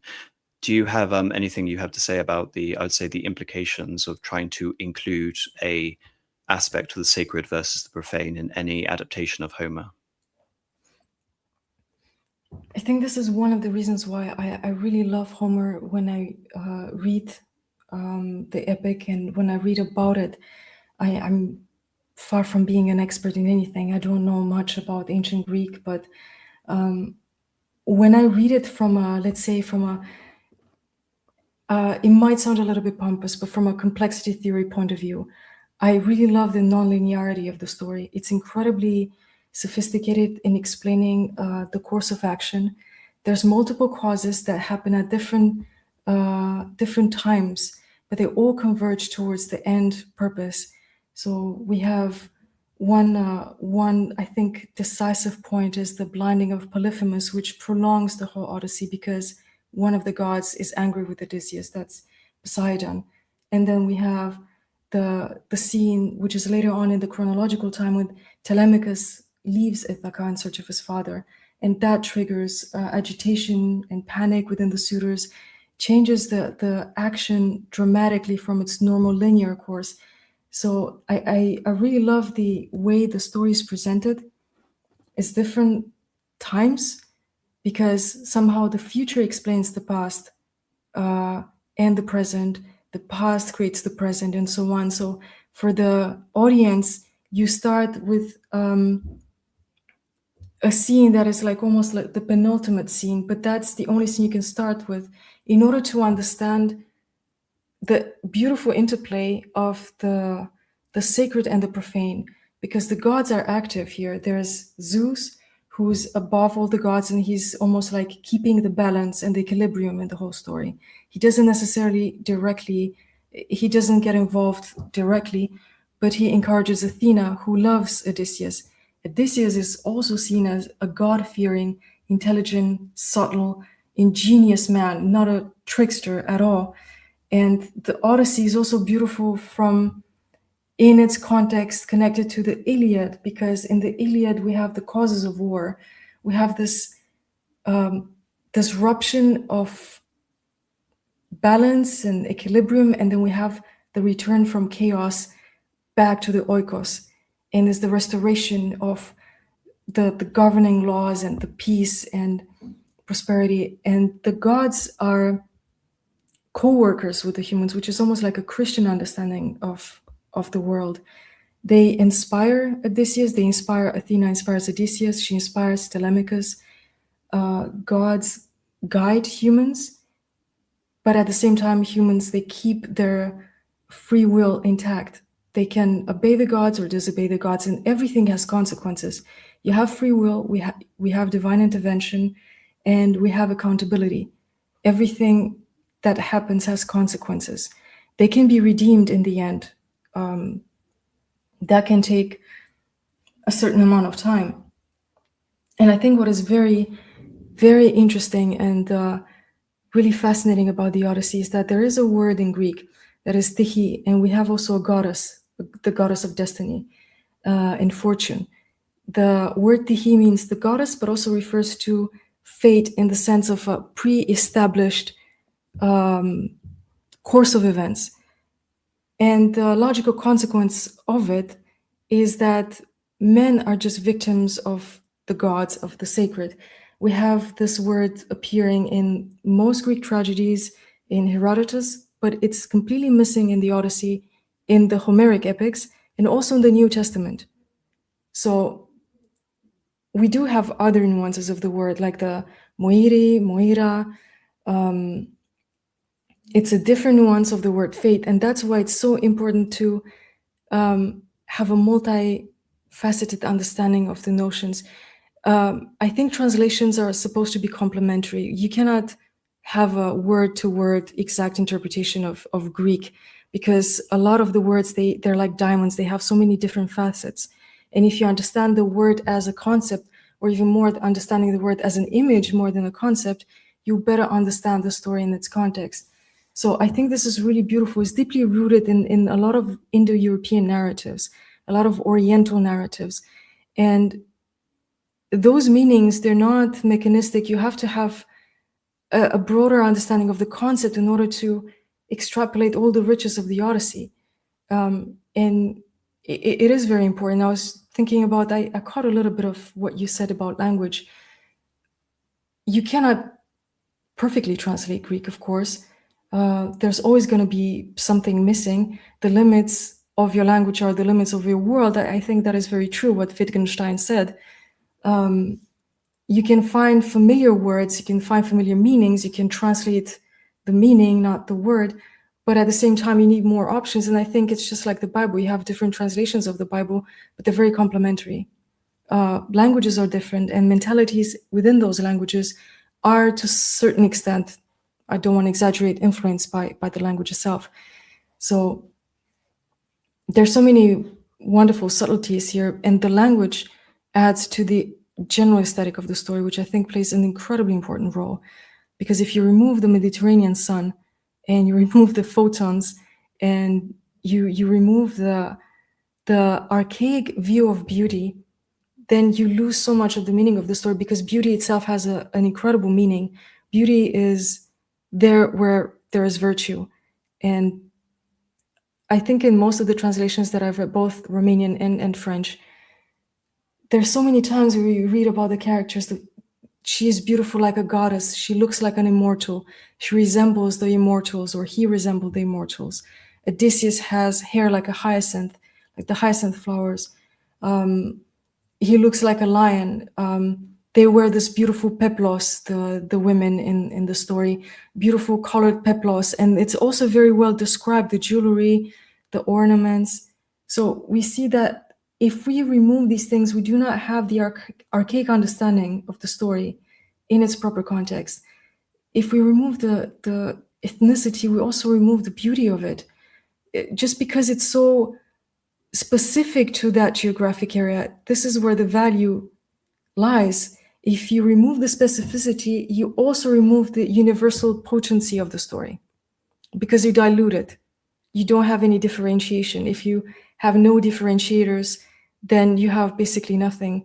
It's almost like saying, this overused saying that everything's art because it just depends on the author. Beauty is in the eye of the beholder. If everything is art, then art is basically nothing, because there's no other notion from which you differentiate your art from. So I think it's a really good parallel, because it is an artistic, it is an art form. And in order to be a proper art form, it needs to have individuality. It needs to have, let's say, speciation. The more we put it in a universal context, the more we lose from the story, and it's dying, it's dead. As you said, Homer is dead. Just to really build up, and I think finish off quite a few sort of threads you brought up there regarding the specific relevance of a tale related to the Greeks. I wanted to focus again on what actually, funny enough, Ben Shapiro brought up as made in the image of God as being something which is indelibly Christian and something that can't be applied to the Greek world. If you look at figures like Hesiod, contemporaries of Homer, it should also be mentioned that from Hesiod we get various notions like the gold, the silver, the bronze, and the heroic ages, which is why the Bronze Age collapse, you can say, is actually subversive, and it is anachronistic in terms of its insertion in this role, because the heroic age actually comes after the Bronze Age, and so as a consequence Nolan actually has to eliminate the heroic age in order to make his Bronze Age collapse story consistent. But that's neither here nor there. The idea that the gods, the humans, are made in the image of God, again, is consistent in Greek theology, in the sense that, again, it's the creation of Zeus in many of the origin stories. It's the creation of how have I forgotten his name? Prometheus. And it's also the creation of Athena. Prometheus, of course, goes against the law of Zeus by trying to offer the fire of inspiration towards man, and ends up basically in a situation of permanent torture and living death. But what I find very subversive, intentionally subversive about this film, is that the only gods that really feature are Athena and Zeus. And I believe the only reason they feature is because these are the gods essentially who are responsible for the creation of man, and thereby they are the only gods who are related in any way to man. We don't have any reference to figures like Apollo. We don't have any reference to figures like Poseidon. Instead, the entire Trojan War is recontextualized as an attack on Athena. And it's not because Athena represents a god in a consistent continuity of Greek identity and history. Rather, Athena simply represents an aspect of humanity, in the same way that Zeus represents the manifestation of law. All of this is being undermined.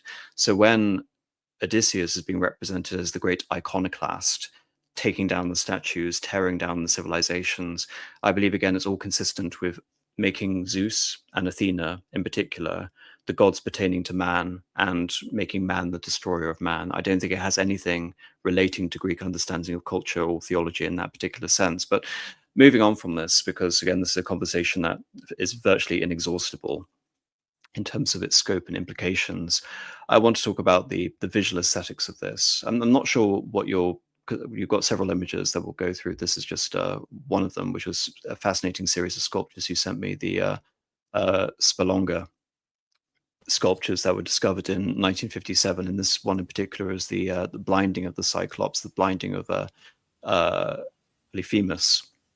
But I was trying to understand what Nolan was getting to with the, I'm going to say it, the frankly bizarre aesthetic in this film. And the way I've tried to describe it is that the film represents a impermeable aesthetic. And what I mean by that is that elements of how aspects like the Cyclops are represented cannot be reconciled with all of the other elements of the film which are trying to represent realism. Rather, I believe this is a heightened sense of intentional surrealism to contrast with, say, for example, the Ithacans in this situation. And I thought, basically, babies for surrealism. What's the most obvious visual sort of analogy, I thought, to the Cyclops here? It was none other than Salvador Dali's 1936 Premonition on the Civil War. And I think, just based on many of the images you told me about, if he had any intention in representing a historically consistent, realistic, grounded portrayal of the Trojan Wars, he seems to be moving away from that in many other instances. Scylla is another example of this intentionally grotesque and not really conforming to any sort of archetypal monster here, as represented in the film. So I'm going to sort of give over the conversation and really say, where would you like to start with a talk on aesthetics, or would you give any credence to the idea that there is a impermeable aesthetic where parts of the film seem to be intentionally juxtaposed in the way that they cannot blend together? I just feel like there's a very limited just like pool of reference. I was thinking about a conversation I had with probably a lot of people from the audience. They know about Faria Faraji. He's a musician. He makes this epic music, epic Roman music, epic Byzantine, but he also works with a lot of folk artists, and his music is very well rooted in a very academic study and execution. He uses historical instruments all the time, and he was talking about the fact that if your knowledge of what is generally called Oriental music, that's such a funny topic, if your knowledge of Oriental music comes from movies, Hollywood, American movies, then you were exposed to under 1 second of Oriental music in your entire lifetime. So I think it's the same about the same with a historical representation of ancient Greece or the ancient Mediterranean. I think we can talk about old Hollywood movies like Cleopatra, but there was a lot of artistic license, but I think they kept the canon very well. So of course there's a lot of approximation. We can make approximations of the past. We cannot make a one-to-one reconstruction of how the armor used to be, but we have a lot of historical resources, and we can make a lot of inferences and correlations with other, let's say, civilizations of the Mediterranean that offer more visual material to work from. I haven't seen anything in the past 40 years, not that I'm 40 years old, but I haven't seen anything produced in the past 40 years in Hollywood that resembled anything of my understanding or the academic understanding or the historical understanding of the past. I feel like it's just a repeated kind of aesthetic that is almost like it's a closed circuit. I find like the references he's using are other Hollywood movies, action movies, thrillers. It feels like everything is AI generated. It's very little creativity. It's very, I would even say there's very little intellect put into it. The helmets, they don't make any sense. They don't look like they're functional at all. They look like a plastic broom. They look like rags. There's nothing that, because you have the images here, so we have the beautiful reconstructions. We're talking about a Greek contemporary blacksmith who is working with a lot of researchers, scientists, and historians to recreate these armors. And we have so many references. We have the Greek ceramics, we have the jewelry, we have all sorts of representation, the frescoes, the Minoan frescoes that show us the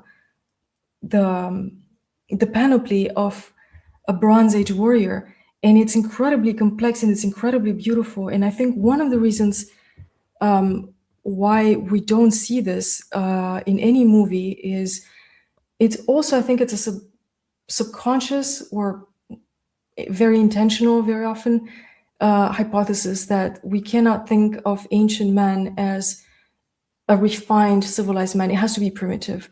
It has to be dirty. It has to be dressed in rags, because otherwise you'd contradict this kind of social evolutionary view of society that we have to be better than ancient man. We have to be better because we have technology, because we evolved. And I think this is also something that is there's an important argument in why we're seeing this completely desecrated, desacralized, in ugly productionist representation of the past. I find like there's absolutely zero research done into Greek history. I tried desperately throughout the movie to find anything that remind me of Greece, and I couldn't find one element. And the contrast is so striking when we look at these pictures. It is, I think the past can surprise us very much, and it's very shocking for an audience. It might be shocking to accept because there's so many filters to these epics, and I don't want to sound, this is not necessarily something negative, but I feel like the Homeric epics, let's say the Eastern Mediterranean civilization, has been filtered many times in the last 200 years, at the very least, more intensively, through an Anglo-Germanic lens, because you want to relate to these myths. And of course, you project these myths onto your reality in order to better understand them, because your only reference is your own world. So I think in literature, in painting as well, in the neoclassical paintings, we often see these Western Nordic faces. It can have a subtle influence over time. So we keep recycling these sources instead of going to the root source, I would say. So it's obviously stained by the postmodernist view of archaic man has to be primitive, has to be inferior, has to be unclean. And it's just a complete lack of aesthetic maturity too. There's also a lack of skill, I believe. The same way I see a complete lack of skill in sculpture or painting, in almost 90% of what's being created today that is supposed to be within the classical canon. It ends up looking very kitsch, distasteful, because you abandon completely the rigors of knowledge, like raw knowledge, anatomy, physics, optics, proportions, trying to have like a very rigorous method of creating something that is beyond yourself, that doesn't serve the purpose of expressing your own ego, but it's expressing something that is beyond you, that is more universal and is grand. So I think this is just this is the result of a post-truth, desacralized world, ugliness and mediocrity, just like the suitors. I really like the symbol of the suitors. They're just representing, I think, the mediocre intellect and the ambitious type that is very, very greedy and all-consuming, but has no aesthetic, has no self-control, has no refinement, no decorative quality, no detail. It's very linear and it's very profane. I think my fever is hitting it quite strongly right now, because I think I'm having a fever, but I hope I was somewhat coherent.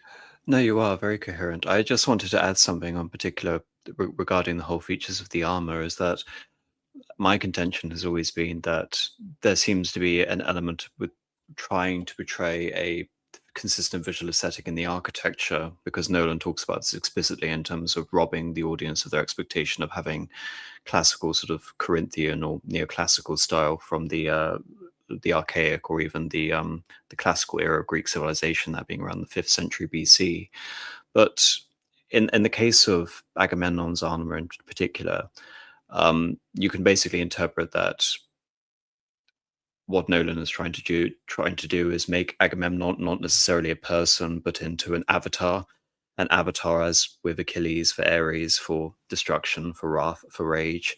But I think what's more interesting about this film is how I think even that interpretation, if you're going to come away with that, is done so incompetently. So we have the entry of the Trojan horse into Troy. I also think, just another note, this isn't actually having any sort of bearing on anything that you've been talking about, but it's just something I've been noticing with a lot of historical films. I think the decline of the historical epic is that even compared to films I do not like Kingdom of Heaven, like Alexander, like Troy, so these are films from over 20 years ago, the scope of these films was far more grandiose and epic, and they were far more ambitious. And the set for Troy, by comparison, was incredibly primitive in this film. And when you have the dramatic opening of the gates of the city of Troy, you simply have Agamemnon standing there in the gateway. And obviously, the assumption is that the sentries would, of course, been looking right in front of Agamemnon, and he would have been within the range of their archers the entire time. But to not have him there would have been inconsistent with the themes of the message. So he is just plopped there, and he just appears when you open the doors, and you're just thinking that they didn't even try in terms of making this I can't take it realistic. seriously. It looks ridiculous and infantile. Yeah. Well, not just the armor itself, but the presentation of Agamemnon literally just standing in front of the door, waiting to be let in. Everything about it was, I think, done sort of completely incompetently. So I think in terms of, again, visualizing how these characters are going to look, you sent me this image in particular, and Lupita Nyong'o obviously is Helen of Troy here, and this figure in particular is Europa. Would you like to explain this image a bit more in a bit more depth? I sent you the painting of Europa, which is actually a study. It's probably one of my favorite painters of all time.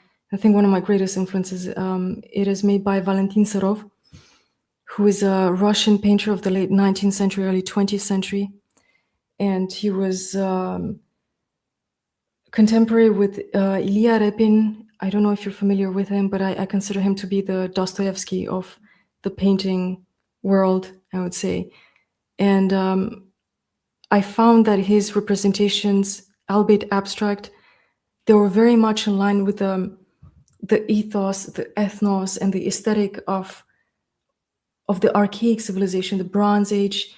You could put her in the Bronze Age, in the archaic period, the pre-classical period, anywhere in the Mediterranean. It's just the colors, the atmosphere, the abstraction of the face, which I find very important. I think you need the more mystery you have in an epic, the more abstraction you need. And somebody mentioned in the commentaries about Kakoyannis. He's a Greek film producer. He directed Iphigenia. I think it's from 1977, if I'm not mistaken. And his interpretation of the Greek tragedy, and also Franco Rossi's 1968 version of the Odyssey, to me are, I think, the best adaptations of the epic, because yes, they are quite limited in budget, and you could see the resources are quite limited compared to other reiterations or iterations of the epic from, let's say, more Western countries. They were exceptional because obviously they were filmed on site. You had the Mediterranean sun. You could feel that you were in the geography of the Odyssey, because I emphasized, and I repeat it probably, but all these legends and all these myths are infused with the geography of the place. It is one of the causes and the agents and the determining factors of the storyline. So it's very important to have that in the background. But the actors, the story was presented to you in a very theatrical way. It was theatrical, therefore a little bit more mystical. It wasn't supposed to be taken literally, and it wasn't supposed to be taken as a real action in a chronological order, and it wasn't seen as a thriller in any way compared to Nolan's interpretation. But the fact that they kept this theatrical, mystical atmosphere in the acting was so much in line with the Greek tragedy, the ethos of the Greek tragedy as a genre, as a literary genre, that you felt like you could relate to those movies more. And you feel really absorbed and attracted because you realize that you don't need special effects. You don't need any distractions. You're looking at the essence of the story. And that's what I really love. And we have so many distractions. I think it's, instead of having a very elaborate aesthetic, we have clutter. We have tricks.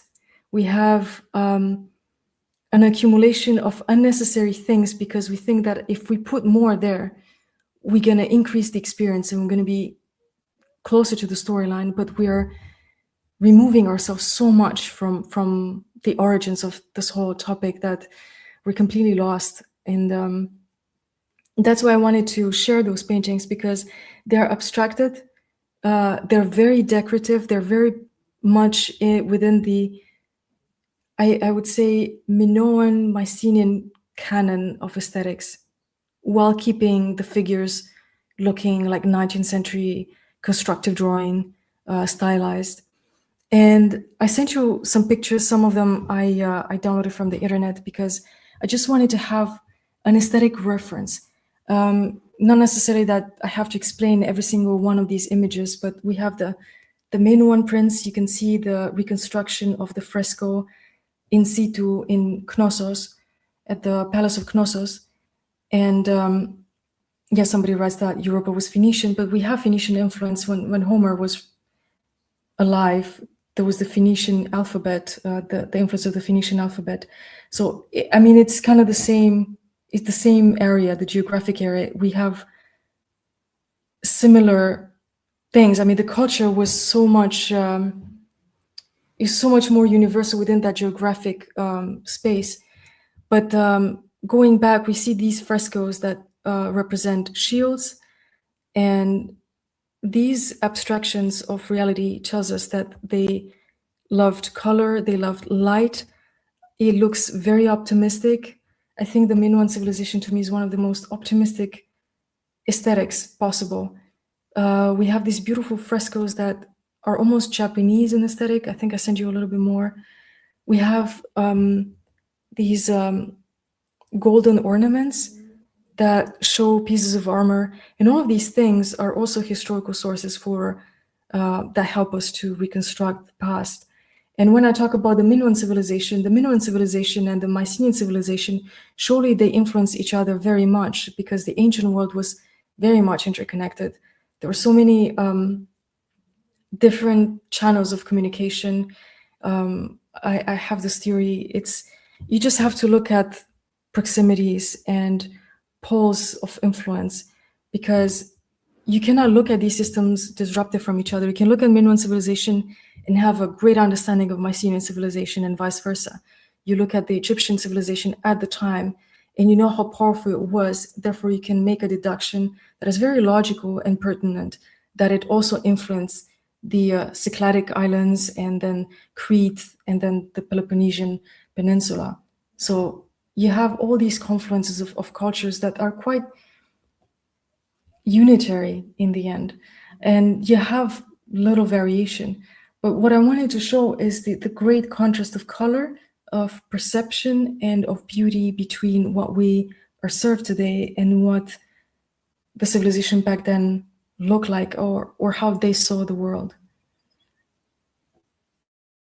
I think just in terms of bringing this conversation to a close, this is another one of these frescoes, is just to actually confirm all your points, which is that you were regarding the aesthetics as clutter. And I think it's worse than that. It's not just that we have all of these anachronistic things which don't have a consistent aesthetic, or they're not evocative of any one particular time or place. They're just a bunch of Hollywood tropes with a few feeble aspects of trying to appear to historically grounded environments, like, say, for example, the locations in Sicily, whilst simultaneously, completely or intentionally subverting the core and the entire premise for this poem and robbing it of anything that elevates it, i.e., being a foundational work for the Western canon, for Greek literature, for Greek civilization in general, but of course the focus that it could be read as a interrogation of the sacred, that if you were to remove all these sacred aspects of the heroic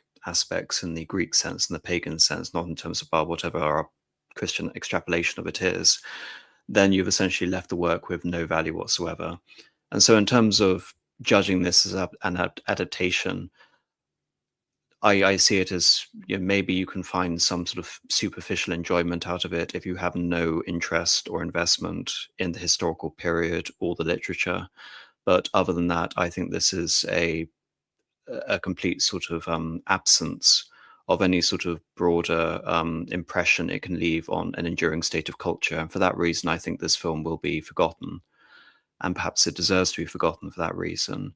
And I do not understand anyone from, again, a historically minded or a theologically minded or even philosophically minded sort of perspective who would want to claim this for any other reason. I completely agree, and I believe that this will not linger for long in the collective memory. These are some compositions I made for children, for a children's book, which is supposed to be a visual introduction into the Odyssey. And I think you also showed the Iliad before. And I tried to use all the sources I had available. And I had these talks I mentioned Faria Faraji, because we did talk about this. We cannot make reconstructions of the past, but we can make approximations. So I used a combination of archaic aesthetics from the archaic period, so pre-classical period, Bronze Age, and I tried to keep the chromatics in line with the geography and the frescoes, and that I think is more than enough to at least instill imagination, because you do need imagination, you do need intuition to relate to the past. And I think the saddest part about the movie The Odyssey, and just like a general problem I've been thinking about recently, because I also suffer from this, we live in a very pessimistic era. I would even say era, and it's so deeply characterized by nostalgia. I think even like the simple act of just watching a YouTube video or watching an 80s song, you see a lot of the comments mentioning, I miss times that I've never lived. I know this sounds very probably insignificant, but I see that in my friends. I see that in people around me. I often see that in myself, because the world is changing at a very fast pace, and we don't even have time to realize what is changing around us, but we just end up at some point in full awareness of everything that was lost, and it no longer is accessible to us, and we realize how important it would have been for us to have at least parts of that world, which is now gone. And I often thought about it, because the Odyssey is just a fight against what one would normally think in a moment of weakness, that this is it. This is the end, and I just have to accept it. And this is the reason why I love the Odyssey. It's just you fight until the very last moment to return back. And the home that you've left might not be the same home that you will return to, but you will return to yourself in a new state of equilibrium, if I say it in scientific terms, that is qualitatively the same, even though some details are missing. And I often think about it, because when I think about the society in which I grew up, the life that I've experienced in my childhood, none of it is there anymore. I did get to experience the Romanian rural life that in many ways seemed so archaic, to the point that I felt like there were traits and patterns that I saw that surely they did not change in the last 2,000 years. And the people that I knew growing up, I could really see them in the Odyssey. I could see them in the Iliad. but that world is changed so drastically that it's I'm left with a sense of grief. However, there's no grief. I mean, the Odyssey tells you there's something to look forward to. The best years are still ahead of you.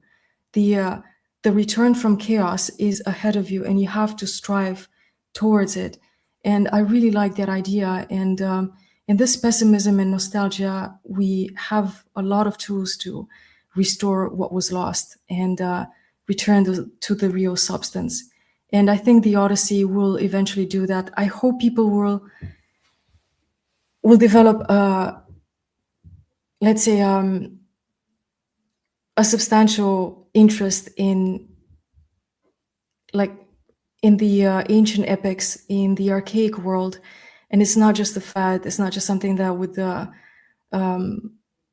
that is short-lived. Because I imagine when you look at the statistics, how many people went to buy the Odyssey. I don't even know what kind of translations they were looking for, but you see this increase in interest in the ancient epics. But I hope at least people will use this to return, because there's a point of saturation. There will be a point of saturation. We already see it. We no longer are satisfied with all the postmodern answers, the desacralized world, and the reductionist view of reality. We see in ourselves that is so much more left. So I think I will leave it there, and we need to fight nostalgia and fight the inner doomer, which is something that I struggle with myself.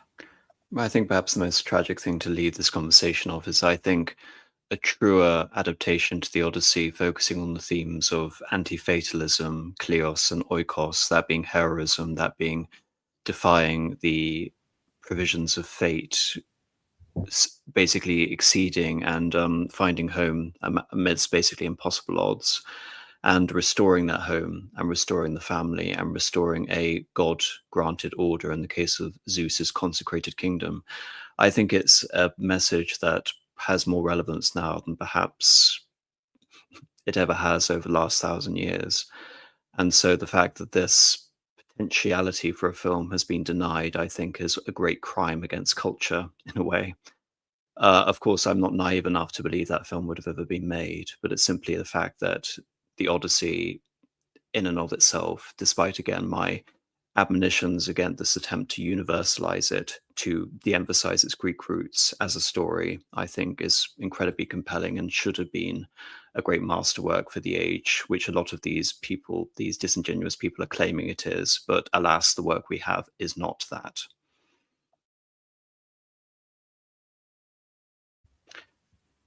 Right. So I'll read the super chats and we'll get out of here. And once again, thank you very much, Ruxandra, for your wonderful contributions. Oh, thank you very much. And I'm really sorry for the technical issues. They're quite unprecedented. We managed to muddle through, so I think we'll be fine.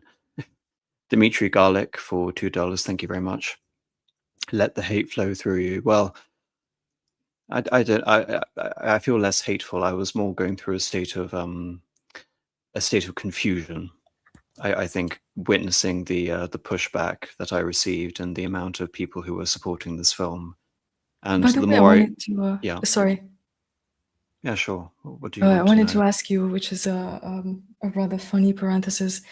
I don't know if you've seen some discussions on X especially, but I was also, as many others, encouraged to rewatch Apocalypto in the midst of this whole controversy. Yeah. And I did develop a new appreciation for that movie. Well, I mean, Apocalypto, for reference, it's the Mel Gibson film about the Mayan collapse. The issue with that film, I think, is that it takes too many events across too large a time span, and then it tries to sum it up in one event. So there are issues with that film. Of course. Maybe I can, again, kind of like also trying to see some. I think perhaps it would have actually been better not to focus on the Mayans, but instead to focus on something perhaps like the high point of Montezuma or Aztec civilization, and seeing a more definitive event heralding the end of that. I mean, a film I've always wanted to see is actually the capture and the death of Atahualpa because I think as an event within the Christianization of the Andes and the South American conquest, I think it's one of these incredibly controversial elements in world history, where the great Christian emperor of the Incan Empire, he converts and then is executed by the forces of Pizarro anyway. So there are many ways you can try and create an authentic retelling of the stories behind these civilizations. I think Apocalypto is a very flawed film, but I think Absolutely, but I feel like it was a very ambitious film from an aesthetic point of view in trying to recreate a historical set. Of course, there's no such thing as a perfect movie, and there's always things that are lacking. But just to at least try to reconstruct or present the language and immerse the audience, I think that's very rare. I think had the film, you could almost say this is a Hollywood trope, actually, that Mel Gibson was forced to include, maybe. In a way, I actually think that the ending of the film was somewhat a last-minute addition, and reading the interviews actually has confirmed that to me a little bit, that I believe the original intention of this film was that Odysseus would simply die on the ground, and then Telemachus would perhaps also die with him. However, the way, we got the did he die or did he not die? Did he go and sail into the west? That sort of, again, like we see with Zendaya and her being a apparition, we can interpret that ending. I think that was perhaps more positive than Nolan had intended it, and so the ending was actually radically fitted in. And funny enough, if that is true, then the thing which people are extrapolating the Christian message about most consistently, again, could perhaps be one of the most extraneous elements of the film. But regarding Apocalypto, had it not been for the fact, again, that he decided to make this in the year 1511, had he decided to be more consistent with the spirit of the Mayan collapse, which would have been, the 9th or the 10th century, I think it would have been a much better film. I think perhaps that was maybe a Hollywood mandate, that he had to include the event that everyone knows, which is the Spanish interacting with the Americans for the first time. But aesthetically, I'll completely grant your point. I just think aesthetically it was a far more mesmerizing and creatively invested film than this ever was. So more than happy to concede your point there, especially with the language thing as well, I think. Yeah, absolutely. It's so interesting that, this is a redundant comment that I'm making, but it seems like Nolan took away from the story probably the most important scenes. Imagine having Nausicaa play any part in that movie. She's completely antithetic to the whole storyline. The Phaeacians, the last step in the journey, they're so... I think he didn't include these characters in the movie because they're so antithetic to his view. They would not have worked at all, yet they play such an important role in the Homeric story.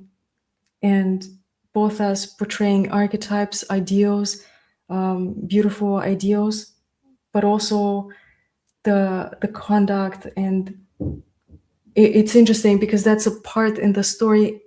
In my view, I didn't read any comments to the Odyssey necessarily, so I'm kind of tabula rasa. It's just my impression, because I feel that part where Odysseus is telling his story, through which we also learn about the whole history behind his drifting away for 10 years after the war, is almost like a confession and a relief for him, because we have that. I think you also appreciate that scene. It's so beautiful, the way he's taken back to the island of Ithaca, because after he tells the story, he's taken away while he's asleep. So he's in his bed, he's taken away in complete silence without him noticing. He sleeps like a baby. And we know that that was the sweetest sleep that he had since he left Ithaca, his home. And then he's taken by the people, by the king Alcinous by ship, and he's left on the shores of Ithaca under an olive tree with his gifts, the treasures they gifted him. And the olive tree is such an important symbol of stability, of the oikos, of the goddess Athena. And then he wakes up as if it was all a dream. And that is such a beautiful part. And just that scene alone, that episode alone, is the opposite of Nolan's philosophy, movie, and worldview within the movie. It's fascinating how beautiful the story is in its original form.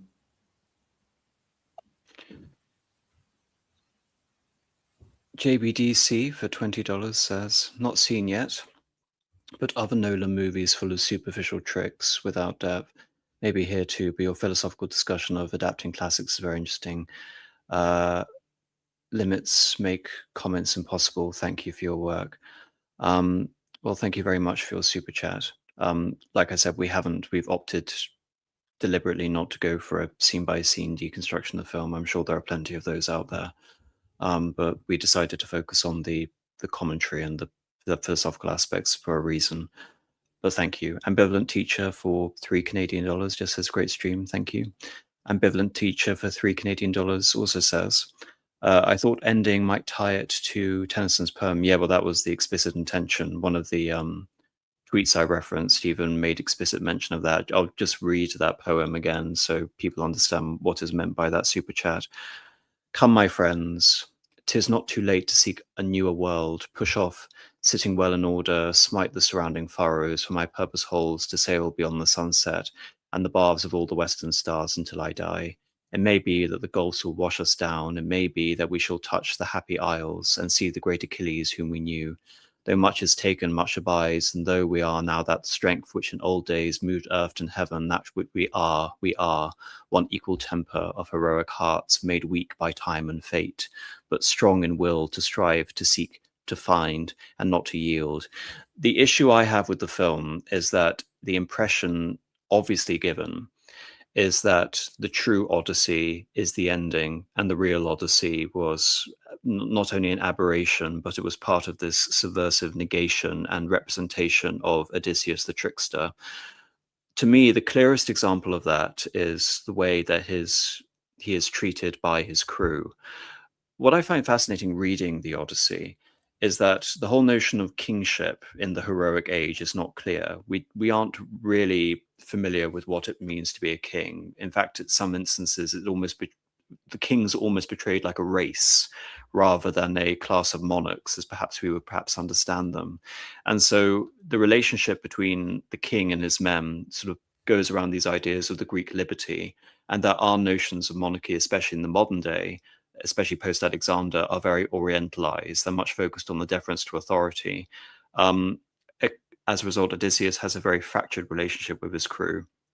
And also, you can say the more dubious elements of his crew's relationship. Eurylochus is basically portrayed as a far more virtuous character than Achilles.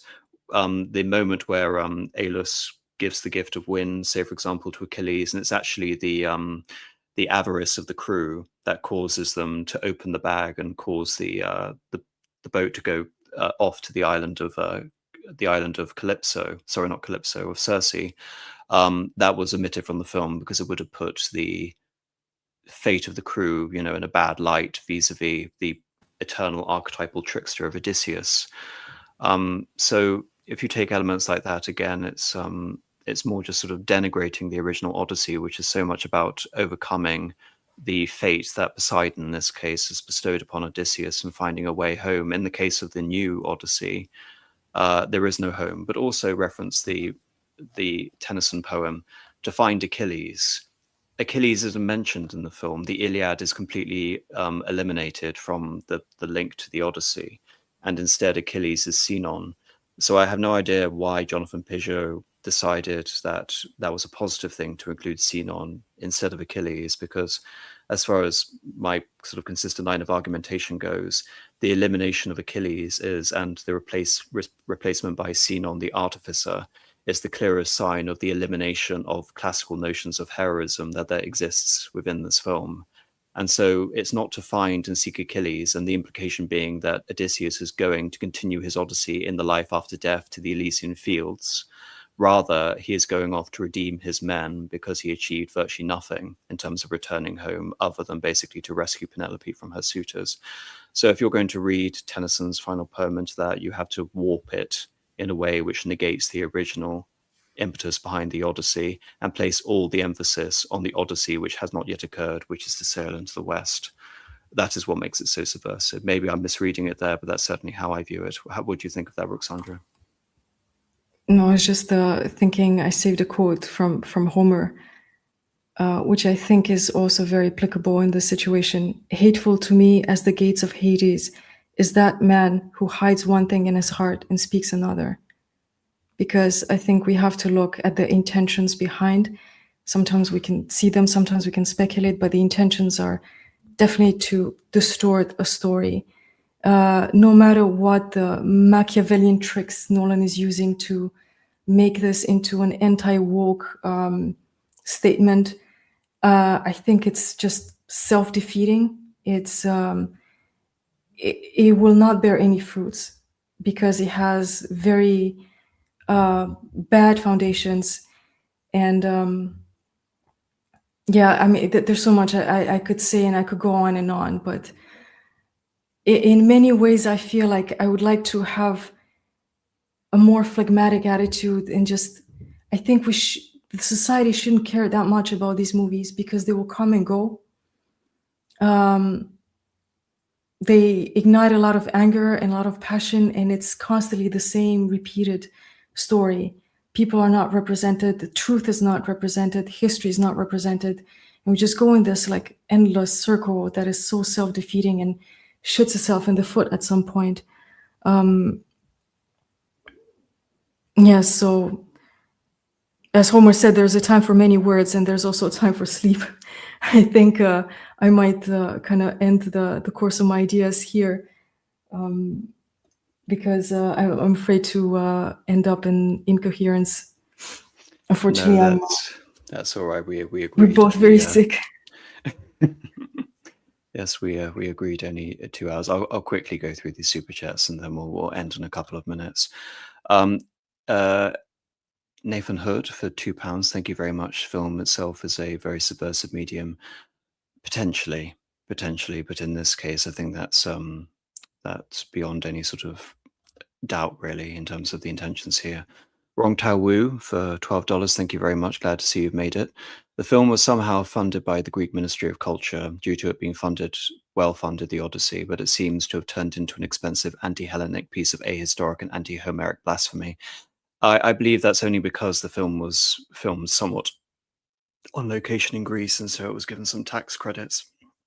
I don't think it was there was that significant in terms of the funding, even though that's a point that a lot of people have mentioned. But clearly, you know, the film is designed to exist as a legerdemain for modernity. It doesn't exist as any attempt to even accept that Greek culture really existed.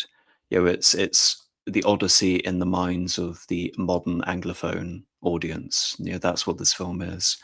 And you can say Nolan is intentionally playing with that.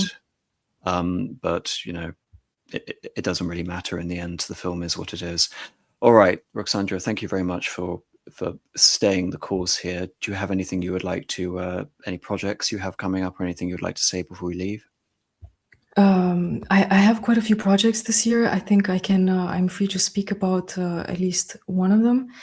So first of all, thank you very much for having me again. It was an absolute pleasure, and I really apologize for not being very fresh and sharp. I am really sick and I do have a fever right now, and I think you also feel really bad, but you've done an excellent work as usual. The standard is so high. It's amazing what you're doing, and I'm really happy to be invited again. I can announce the official release of it's not my book, but I illustrated this book about the life of Alexander the Great, which will be the first of a trilogy, and the first volume is really substantial, 600 pages. It's absolutely magnificent. Unfortunately, it's in French. It's published through Les Belles Lettres. If some of you are francophones, you probably know about the publishing house specializes in antiquities and ancient history and classics. And I am working on the civil and Gallic wars with Julius Caesar. I will be illustrating that. And I have another interesting project that will take a little bit more, which is about Egyptology. It's a very new topic, and it's very exciting. And I'm so grateful because I have people writing to me, sending me their manuscripts. And I get to read amazing things, and people are so passionate, and there's so many brilliant people out there. I think we get lost in this informational big data clutter that we forget how much excellence there is in the world. And I'm so privileged to be witnessing that excellence being there, influencing the cultural discourse. So I'm really looking forward to finishing these projects. And yeah, if you check Classical Odyssey X account, Instagram, or my website, you'll see my work. And thank you very much. It was a lovely evening. No, and thank you once again, and do check out all of her wonderful projects on her Twitter account, and also there is a link to her website in the description. Thank you everyone for listening. Thank you to all of those who have sent a super chat, and I will see you again soon. Good night.